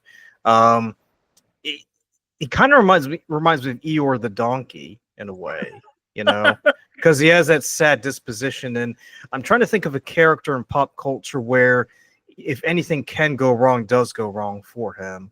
But I'll also say at the same time, like, he's one of those characters who's just so pathetic, like, you can't help but root for the guy, Yeah. because it's like, one guy just, can't endure, like, all this shit. Like, at some point he's got to win, right? He can't be a perpetual loser over and over again, because we see throughout the movie they basically put him through the ringer. They, like, subject him to all these, like, to all these tests, from, like, exposures to viruses to having his limbs cut off, and each time each time he dies, they people just casually say, oh, well, I'll see you tomorrow, man, like it's no big deal. Yeah. I will also say too, it's kind of he's kind of a metaphor for how you know how there really is no originality, right? Everything is a clone, everything is a copy, and we've just become so used to it, we don't really put too much thought about what we're looking at anymore. It's kind of, and you know, as I was watching the movie, it kind of reminded me of a thought experiment. Have you ever heard of the Ship of Theseus experiment? Nope, definitely So, not. all right, so basically, basically, you start off with the ship, right? A wooden ship. But as time progresses, obviously, wooden ships they fall apart. So you know, so each time you have like a rotten plank or something, you replace it and keep going forward, right? The question is, at what point is the ship still the original ship if all of the parts of are just made of replacements? So at what point is Mickey Barnes, right? Because they said over and over again they basically have like this little box that they stick in his head, which basically uploads all of the memories and experiences that he's had into the new body. So he kind of carries on like he's the original, but you kind of have to wonder at that point, by the time you get to clone number 17, is that really Mickey Barnes, or is that just some facsimile who's kind of been programmed to believe he is Mickey Barnes? Because that's a classic trope of sci-fi whenever they have to deal with clones like that. It's that question of the people around who know the original person try their best to kind of accommodate the clone, but the clone kind of has doubts of his own. It's like, well, am I really that person, or am I really me? And we kind of see that later on when Mickey 17 encounters Mickey 18, and we begin to see sort of divergence in who we see from, I guess, the original Mickey, who's this like meek, mild-mannered, pathetic, sad sack of a loser, and his clone Mickey 18, who is a bit of a douche, really. Yeah, and it was kind of interesting, right? And you brought up a very interesting thing, and I was trying to recall in the film, right? And I apologize, I didn't get an opportunity to kind of like rewatch this because I think the digital release is in like a few weeks from now. So yeah. Didn't have an opportunity to go back, but if I recall correctly, and you please tell me if I remember this wrong or not, I thought that when he was replicated, right, as a clone, it pretty much like captured everything of his essence, but it was really weird that for Mickey 18, he obviously comes across as like a totally different type of personality. He's very individual. He's far more assertive than the previous iterations. Yeah, and that's the thing that kind of made me scratch my head, because up until that point, because we meet the original Mickey Barnes, and he kind of sets the stage for what we can expect from his clones going forward. He's very much the sad figure who kind of just allows himself to be treated in such a way because he's got no other options in life. So my thing is that was there some sort of subconscious thought that kind of got stored in the memory bank that kind of came to the surface, where it was like, I'm done with this shit. Like, I'm done having my limbs cut off. I'm done being stuck in a box and pumped with viruses. I'm done with all that stuff. Exactly. And that was the part that was really interesting to me, because I was trying to figure out like where in this movie do I feel like that exact moment would have happened, right? Because I think we see him, he's just constantly just like kind of treated like this, and then you have this different personality come out of him, and it just shows like maybe it's this I guess vision of what Mickey wants himself to be, right? He doesn't want to be the doormat. But I will say this. I mean, to use a classic example, we get Bruce Banner and the Hulk, right? We know Bruce Banner to be very much a mild-mannered, meek kind of guy who wouldn't hurt a fly, but then he has a suppressed rage that kind of manifests itself into this, giant green monster that we call the Hulk. I kind of feel like that attitude has always been in there, but he's sort of found a way to suppress it up until a point. Right? I see. That's what I think might have happened. And I don't want to get too far in the weeds here, but I'm assuming there might have been some sort of like technology or technique to kind of repress any of those negative thoughts, because they do go out of their way to kind of say, we don't want people thinking for themselves. I mean, we want them to listen to our leader, aka Mark Ruffalo with big teeth. And I guess somewhere along the line they either overlooked it or malfunctioned, and those suppressed thoughts kind of came to the surface. Yeah, and we'll definitely talk about that a little later. But thank you. Yeah, we won't get too much in the weeds at this stage. So, but the other thing I just really wanted to talk about very quickly, and we, before we started taping, we kind of briefly brought this up. What about Robert Pattinson's performance? Right? I mean, I think he plays both these characters, right? Both versions of himself, and I think he does a pretty good job. I want to give the guy some props, right? Because I know, I think that stigma of, being the Twilight guy, right, has probably followed him for some time, but he certainly has shown a very real capability to actually be an actor, right, a true actor. And I think I've seen him in some stuff, like we've seen him in Batman and some other stuff.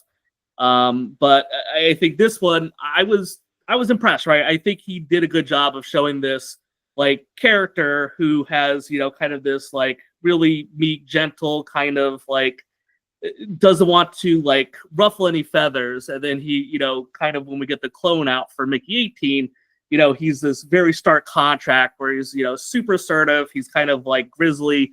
He has like no problem just like murdering people for the sake of it because like he just is impulsive like that. So I thought it was very interesting. So what do you think about Pattinson's performance? For me, it's the voice, because whenever you're developing a character, you start out with the voice, and how you develop the voice will let you know how the character is going to be portrayed. And I really liked the way that he kind of created that voice for Mickey Barnes. And I think he said himself, he kind of patterned it off of Steve Buscemi's character in Fargo, which is perfect because Steve Buscemi kind of plays a sort of pathetic figure as well. So it's kind of a nice callback. But yeah, like if you pay attention to the way that that Mickey's 17 and 18 talk, Mickey 17's got more of this like whiny kind of, almost like childlike, nuance, whereas Mickey 18 has more of a rough, assertive, kind of aggressive, like don't bother me with the details kind of thing. So I think what he did in developing a voice for both of these guys kind of sets the stage on how we can perceive both of them. Not as I guess you could say two sides of the same coin, but I would say almost two distinct individuals who just happen to look alike and share the same DNA. Yeah, absolutely. So, I would say for, I guess, as far as like our journey goes, right? Because we got Mickey, right? So they're on this crew, and he develops this romantic relationship, right, with the security officer. Her name was Nasha, and I like how there's some good scenes in there, right? And I want to talk a little bit about Nasha, right? I don't really, talk a lot about couples and the romance, but this one was what I was kind of interested to get your take on it, because I had a very different take on it. So we see Nasha, right? And, she kind of falls for Mickey. And I think like falling for a guy like Mickey 17, right? Not trying to throw any shade at anybody, right? But, seems like maybe a hard guy to have a relationship with, right? Just with like kind of his demeanor and everything. But we see some kind of like good moments, right? And you mentioned like for Mickey, right? When they get to Niflheim, they're, kind of doing these experiments where they kind of send him out there. And he's just kind of like, just breathing in everything, and he's breathing in like all the germs, and they, kind of have a humorous scene of like telling him like, hey, you're just going to sit there and just breathe up all the bad things that are outside.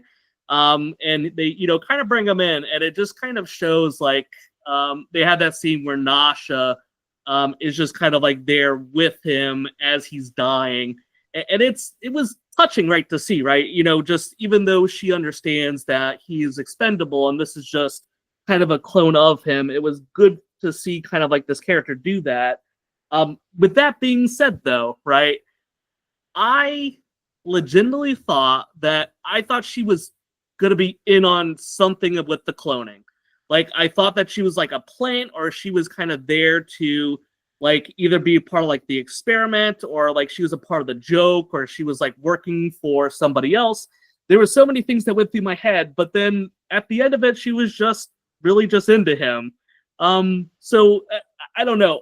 I was curious, did you feel anything weird with the romance, or like did you just kind of take it in stride, or did you have any weird thoughts like me where you thought that there was something maybe more sinister going on with her character?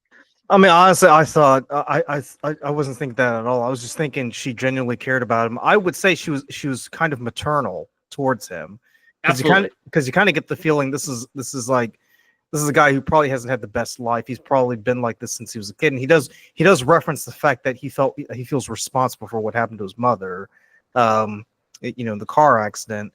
So her kind of providing the love that he needs is a sort of surrogacy that he's been lacking all of his life.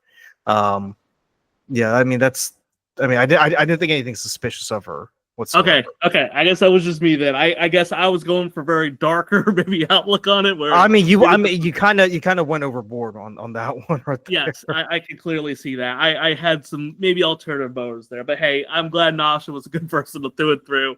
Definitely helps us kind of root for Mickey. I mean, sometimes people can just love each other and there are no strings attached, Lee. I mean, come on. Like I said, it was odd to me. And when you have like this dark comedy that, I mean, he's such a punching bag for everything. In my head I was like, okay, this is gonna be just another thing that he's gonna lose. So to be fair, I mean his quote unquote best friend treats him like shit. So you think anybody who comes into contact with him would kind of follow suit. So that I get that. Yeah. So as they're in Niflheim, right? So Mickey 17, the actual clone, Mickey 17, the 17th clone, right? So is exploring the planet. It comes across these group of creepers, right? And they look like water bears, right? Tardigrades. Tardigrades. Yes, thank you. Yeah. So it looked a lot like that. I remember when I first saw it, I'm like, that looks really familiar. And it kind of, unfortunately, not to talk about South Park again, but they have done that in the past with the water bears or the tardigrades. So kind of was amusing to see them, like, I guess, on screen like this, just because of that. But yeah, so he's like, investigating kind of this like area. He ends up falling in there, and his good old buddy Timo finds him and pretty much leaves him for dead. And kind of, I guess, reports back that he is dead. But the creepers, as we call them, they actually saved Mickey 17's life, which was, kind of I don't know, it's weird because, how do I describe them? They're not very warm and cuddly, right? Like they're hard to kind of look at, but I think they kind of do like a good job of making us feel bad for the creepers, because they're kind of like this like very kind of like wholesome, like they have like a large community. They all come together when bad things happen. And physically they're hard to look at, but I think like they have this kind of, I don't know, you kind of feel emotionally engaged in the creepers. So I give them props for trying to like have that happen. We have Mickey 17 as he like returns. We find out that they cloned him thinking he was dead. So now there's a Mickey 17, and they now have a Mickey 18 clone. This is kind of where I guess we really start kind of going here with, kind of the story, because really, there's we kind of get this like flashback, or we get this like information told to us that there's a whole lot of issues when you have multiple clones. It's totally illegal, and there's a lot of like negative things that come about it. You kind of see Mickey 18, and he just starts to try to murder Mickey 17. So once again, I give Robert Pattinson props for having to kind of play these dual characters where you're kind of having to show this and be able to do this stuff. But yeah, I did find it so, once again, I want to go back to what we talked about a little bit, which was, why is it that the personalities are so wildly different, right? Like that kind of bugged me in this. I guess you want to kind of help show growth or try to have something like it. So if you have these two very passive characters, it's hard to like really do anything with it. Like you're not going to create much of a story. Like you need that tension. But it did feel very weird that, they had such stark personality changes compared to them. So did you have anything else you want to add about that? I really got hung up on why it seemed like these characters had to be so different. I mean, I understand from a story perspective why you want it, but like in the universe, I couldn't really follow it. I mean, you probably might need to talk to a psychologist about that, but it could, I don't know, it could be that he might have a split personality. I don't know. That's true. Yeah, there is some interesting things that you can kind of glean from this. Like, is it just, does he have like a different kind of persona? Does he, what is it like? Is he striving for? Like, how's it? I guess we'll never really know from that. But But I mean, here's my thing. Like, I mean, like if you have to undergo that kind of trauma, on a regular basis, at some point, it would make sense for you to kind of develop like a different persona to kind of cope with that. Because I mean, throughout the movie, we see Mickey undergoing like the kind of trauma that would just freak anybody out, right? There's that one scene where he's out in space and I think he gets radiation poisoning. He sticks his hand out, and one of the satellites slices his hand off. Right. Yep. Mm-hmm. There are just so many. I mean, to undergo something like that day after day after day. I mean, how could you not find something to cope with? Even if you do have someone who, is being very maternal and very protective and caring of you, at some point you just start to think, I got to do something or else I'm going to break completely. No, very, very true. There is some interesting thoughts that go into how that would happen. So, so we have Mickey 17, Mickey 18. They're, kind of having this, big argument. So they end up kind of like, I guess, separating ways, so to say. And Mickey 17, he ends up winning this, I guess, dinner contest with the leaders of the expedition, who I guess we want to make sure we introduce now because, they've been kind of background characters or we kind of know about them, but I think this is kind of the first really big interaction with them. So you have Kenneth Marshall, right, played by Mark Ruffalo, who's I'm going to say he's the leader, but it definitely feels like, what was it, Ifla, right? Or Ifla? I don't even know how. Do you remember Toni Collette's character's name? Yeah, it's Ifla, but I would say he's more of the figurehead, Correct. rather than Yes. the leader. Yeah. Yes. Correct. Yeah. I would say because you definitely get the vibe that she's the one that's maybe pulling or the one that's kind of saying the stuff that needs to be heard. So he wins this, like I said, kind of dinner with them, and you see him like kind of eating this food.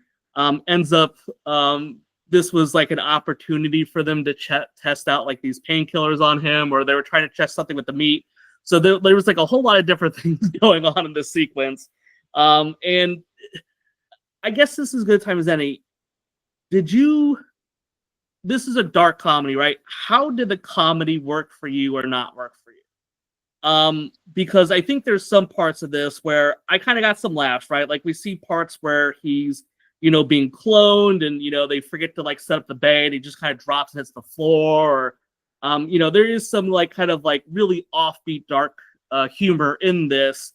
And like I said, I think this scene kind of really shows it where they're like sitting there and they're just like trying to give him a whole bunch of painkillers. The painkillers don't work. And like they're worried about the rug on the floor. So like there's just all this stuff going on. And I was just curious, did you or did you not like the comedy of this? I mean, you kind of have to tune yourself in to what they're doing here, but you can sort of appreciate where they're going. Yeah. It's this theater of the absurd, really. It's this idea that things can't be this madcap or this crazy. So you kind of have to laugh at it, but at the same time, I mean, and I think you mentioned this as well when we watched it. You do notice some parallels between what we see in the movie and what we see in real life. Yeah. So it's kind of like what could possibly happen if things went in that direction. I just think it's one of those things where you can't take it too seriously, because if you take it too seriously, then you end up like Mickey having to go apeshit crazy, and you end up like trying to attack people because you just can't cope. Yeah. Yeah. Yeah, absolutely. And I think, comedy is one of those things where it's definitely going to differ from person to person, right? And I think your level of enjoyment in this will absolutely depend a lot upon if you like the comedy or not. Because everything else put aside, there wasn't a whole lot going on in the movie. So, at least for me personally, right, just my personal stake on it. But I would say that that's going to kind of go a long ways with how much you like it. And what do you think about just Ruffalo and Colette's kind of, I guess, portrayals of these characters? Because I mean, Ruffalo obviously really is hamming up the screen the whole time he's there. But I mean, his character is obviously so absurd. You just have to kind of roll with it, with how over the top it is. Whereas Toni Collette, I think, does a much better job of just kind of being this like wife in the shadows that's pulling the strings type of thing. And I did find their characters to be fun, if not like totally over the top, which I get is the point of it. But God, they were so over the top. So what do you think about their performances for both those characters? Well, I mean, to go back to what I said, I mean, it's the theater of the absurd, so everything does get exaggerated. I mean, if they were playing it very subtle, obviously that would change the tone of the movie. So in a way, they're kind of forced to play it that way because because if you're trying to keep up the fantasy or the pretense of it being a comedy, you kind of have to ham it up, because otherwise, because objectively this isn't a really funny situation. Nothing about it's funny. But the way that the characters, behave and react or overreact, it kind of lets us. It's kind of like a laugh track. It kind of lets us know this is the moment where you got to laugh, because it's just so outrageous, Yeah, for sure. So, but yeah, it is, like I said, I do give them props for it. Like, it was just so ridiculous. I just had to kind of like soak it in and be like, God, like these are just like two. Characters that I feel like are 100% designed just to be that bizarre and out of place. So, but I mean, obviously they're supposed to represent, politicians, because politicians are are narcissistic and vacuous individuals, really. Yes, there definitely is some. Obviously, there's going to be some stuff that you can infer from a lot of what's happening, and they were at times, I would say, not very subtle with it either. So, so after this fun incident, right, we see Mickey 17 and he's talking with the Mickey 18 clone about that, and we see obviously the Mickey 18 clone being a lot more assertive or a lot more dominant, is obviously very pissed off that Mickey 17 just kind of rolled over, right? And he's pretty much like out there. He wants to kill Marshall, right? Mark Ruffalo's character. So he ends up going to this ceremony, but instead of them having an opportunity, or instead of Mickey 18 having an opportunity to kill Mark Ruffalo's character, a little baby creeper comes out of this like stone that they're trying to utilize, and this kind of exposes both the clones to everybody, right? So now the word is out that we got both these clones here, and we see the clones and Nasha are both arrested. And as we see this, we kind of see like all these creepers, they start coming out, and you kind of get to see like kind of the true scope of how many creepers are there. And I mean, there's tens of thousands of them, right? Like there's just so many of them that are existing there. And you can see that they're reacting to the fact that there's these, two babies on board. One of them was killed, but the other one is I guess, being held hostage, so to say, for that. And there was just this moment, right, that it just kind of totally creeped me out. And they were talking about like cutting off the creeper tails, right? And they were eating them. And I just had like this thought in my brain, like how like bad of a place do you have to be where you have this like random creature that you never seen before, and you're like cutting off their tails to like eat them? And it was just, I don't know. I just want to throw that out there. It was so bizarre to see. I don't know who did that. It kind of makes me wonder if maybe one of the Mickeys had done that at a certain stage, where he was like, hey, we're going to test this out. Why don't we just eat this or something? But I don't know. It was just something that was weird to see. Like there was a lot about creeper tails, a lot more than I was expecting to see. I'm going to pause for a second. Did you have anything you want to say? I'm sorry. I know it's really weird at the end. Well, the wife wanted to turn it into a spice. She didn't really want to eat it like, like a steak, but she wanted to like make it into, like some sort of like, I guess, like condiment or something for the food. Sure. So thank you for specifying that. Like I said, I didn't get an opportunity to rewatch this and didn't recall. I just remember there's a lot about tails there near the end. So, I guess just to kind of continue with the absurdity. So, I guess the marshal decides like they want to send the Mickeys out there to, I guess, kind of talk with the creepers. Luckily for plot reasons, they have this device that is able to kind of communicate with them. So you have like the, Mickeys go out there and they're strapped with these bombs because pretty much Marshall just wants to, off them, so to say. So they kind of go out there with these bombs attached to them. Gotta have like, I guess, like kind of the closing parts where Nasha's on the ship. So she ends up attacking Ilfa and is able to kind of rescue the last remaining creeper. And we see the marshal go out and he's kind of gets, I guess, kind of coaxed into going out into the field to have this like big speech, like, he's a big shot. So he needs to have a big speech with these creepers. But Mickey 18, like in this whole kind of encounter, ends up sacrificing himself to kill him, kills the marshal. So it's just Mickey 17 that's left. And Nasha becomes the new leader. And that's just kind of how it ends, where they destroy the cloning device so there's no more Mickeys. And they kind of like this nice moment at the end where, he's finally Mickey Barnes. Now he's not Mickey in a number. So him, having the clone machine kind of destroy kind of, I guess, gives him his individuality back. So he's not like that anymore. But yeah, so I'm sorry. I realized I probably just like ran through that ending there, but there was just so much bizarre shit that was happening. It was just kind of all over the map. Yeah, I mean, what you want to keep in mind is that the reason why the creepers attack is because they want their little baby back. Correct. Yeah. And they also, I think they also wanted one human killed for the one baby creeper that got killed. Thank you. Yes. Sorry, I did skip over that. You're absolutely right. That was the ultimate plan there for that. And it turns out the virus that they have been subjecting Mickey to, that was supposed to be the doomsday weapon they would use against the creepers. Yeah, God, yeah, that shows how much, like I said, there was so much stuff being thrown at you at the end.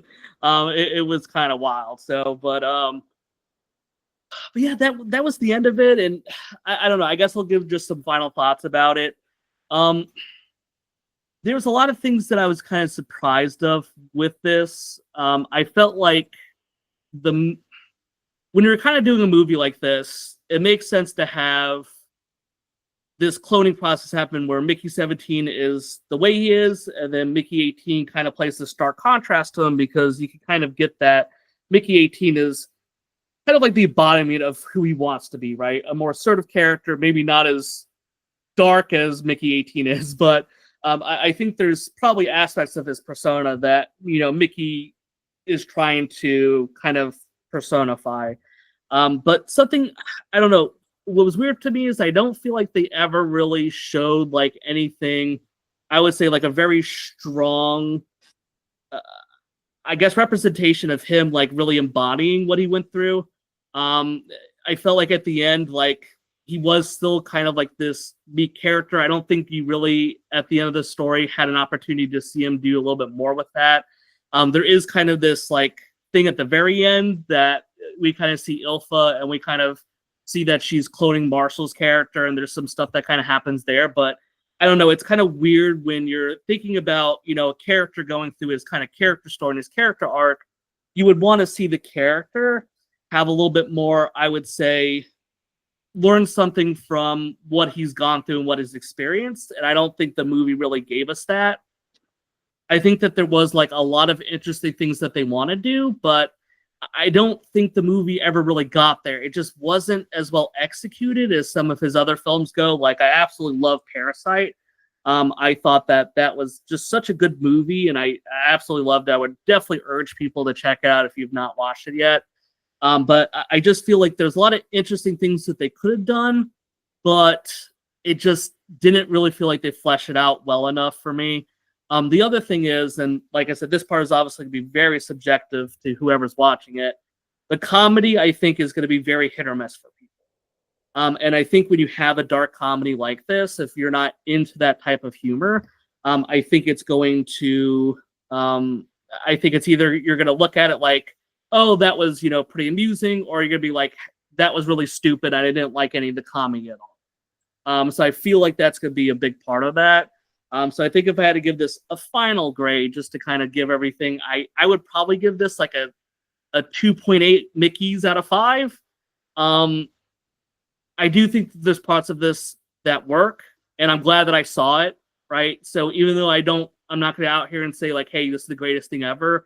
It was something that was unique and different, which I really have to applaud, and I'm glad I gave it a chance. I just think that there was parts of it that could have been executed better that would have made this a better experience. I mean, I would give it a 3.8 out of 5. I mean, I genuinely, really? I genuinely enjoyed the movie. I thought it was pretty funny. I thought the acting was great. I thought the visual effects were great, and I kind of, I mean, say what you will about the whole story. I thought at least it was trying something new and something different. Oh, absolutely, yes. I will also say too, the the whole interaction between the humans and the creepers, it's kind of reminiscent of a Star Trek episode called Devil in the Dark, where Captain Kirk and Spock, they visit a planet that is being attacked by a sort of lava monster. And they don't really understand what's going on until they discover that the miners have been taking the eggs and been destroying them. So that's the reason why the lava monster's been attacking. So you kind of see bits of it, bits of those elements in Mickey 17, which I thought was a nice callback to classic science fiction. Now to your point, is the humor subjective? Yes, of course. I mean, not everybody is going to laugh at that kind of the kind of dismemberment and violence that you see in this movie, but it's one of those things where you kind of have to understand that that as a satirical work, you have to understand that this is something that kind of pokes fun at at the current situation in which we're living in, and you kind of you almost have to detach yourself from from the senseless violence to see just how absurd things are, because it's one of those films where when you see the violence, you're understanding, yeah, it's a bit over the top, and yes, it's a bit disturbing, but at the same time, couple the fact that we're talking about a situation where they're set in space and they're living in a totalitarian society on a starship. You begin to see, well, you kind of have to laugh at the situation, because if you don't laugh at it, you're going to find yourself crying copiously, and then you're not going to be able to figure out what to do. So for me, it's one of those movies where I can just sit back and enjoy it for what it is, and not have to put too much thought into it. But yeah, that's my take on Mickey 17. Did you have any final thoughts at all? No, I'm just surprised. Normally, I would say we normally discuss these things once we get out of the movie theater, right? I think, we typically see this with other friends. And it was kind of interesting. We didn't really talk or discuss anything about it afterwards. And I kind of looked at it like, okay, maybe everyone was just it was so bizarre. We didn't know what to say or talk about at the time. I didn't know how people, but it was interesting that you gave it such a high score, because I definitely didn't think that you would have liked it as much. And like I said, I don't want to sit here and say I thought this was inherently bad or anything. I just felt like there's a lot of missteps with how they handled it. I definitely found humor in certain points of it. It just maybe is not as much for you. But yeah, I guess I was just kind of interested that you enjoyed it so much. So interesting. All right, well, Lee, why don't you go ahead and take us out here? Yeah, well, like I said, I appreciate everyone for listening to the two of us kind of banter as we kind of go through and discuss these types of things, and I'm definitely excited to see what the future holds for us. So please just go ahead and keep hitting all the buttons, the subscribe thing, and there's a bell thing. So just keep hitting all those buttons, and feel free to leave any things in the chat about what you think that the movie Pope and Luca will watch. So give us some suggestions.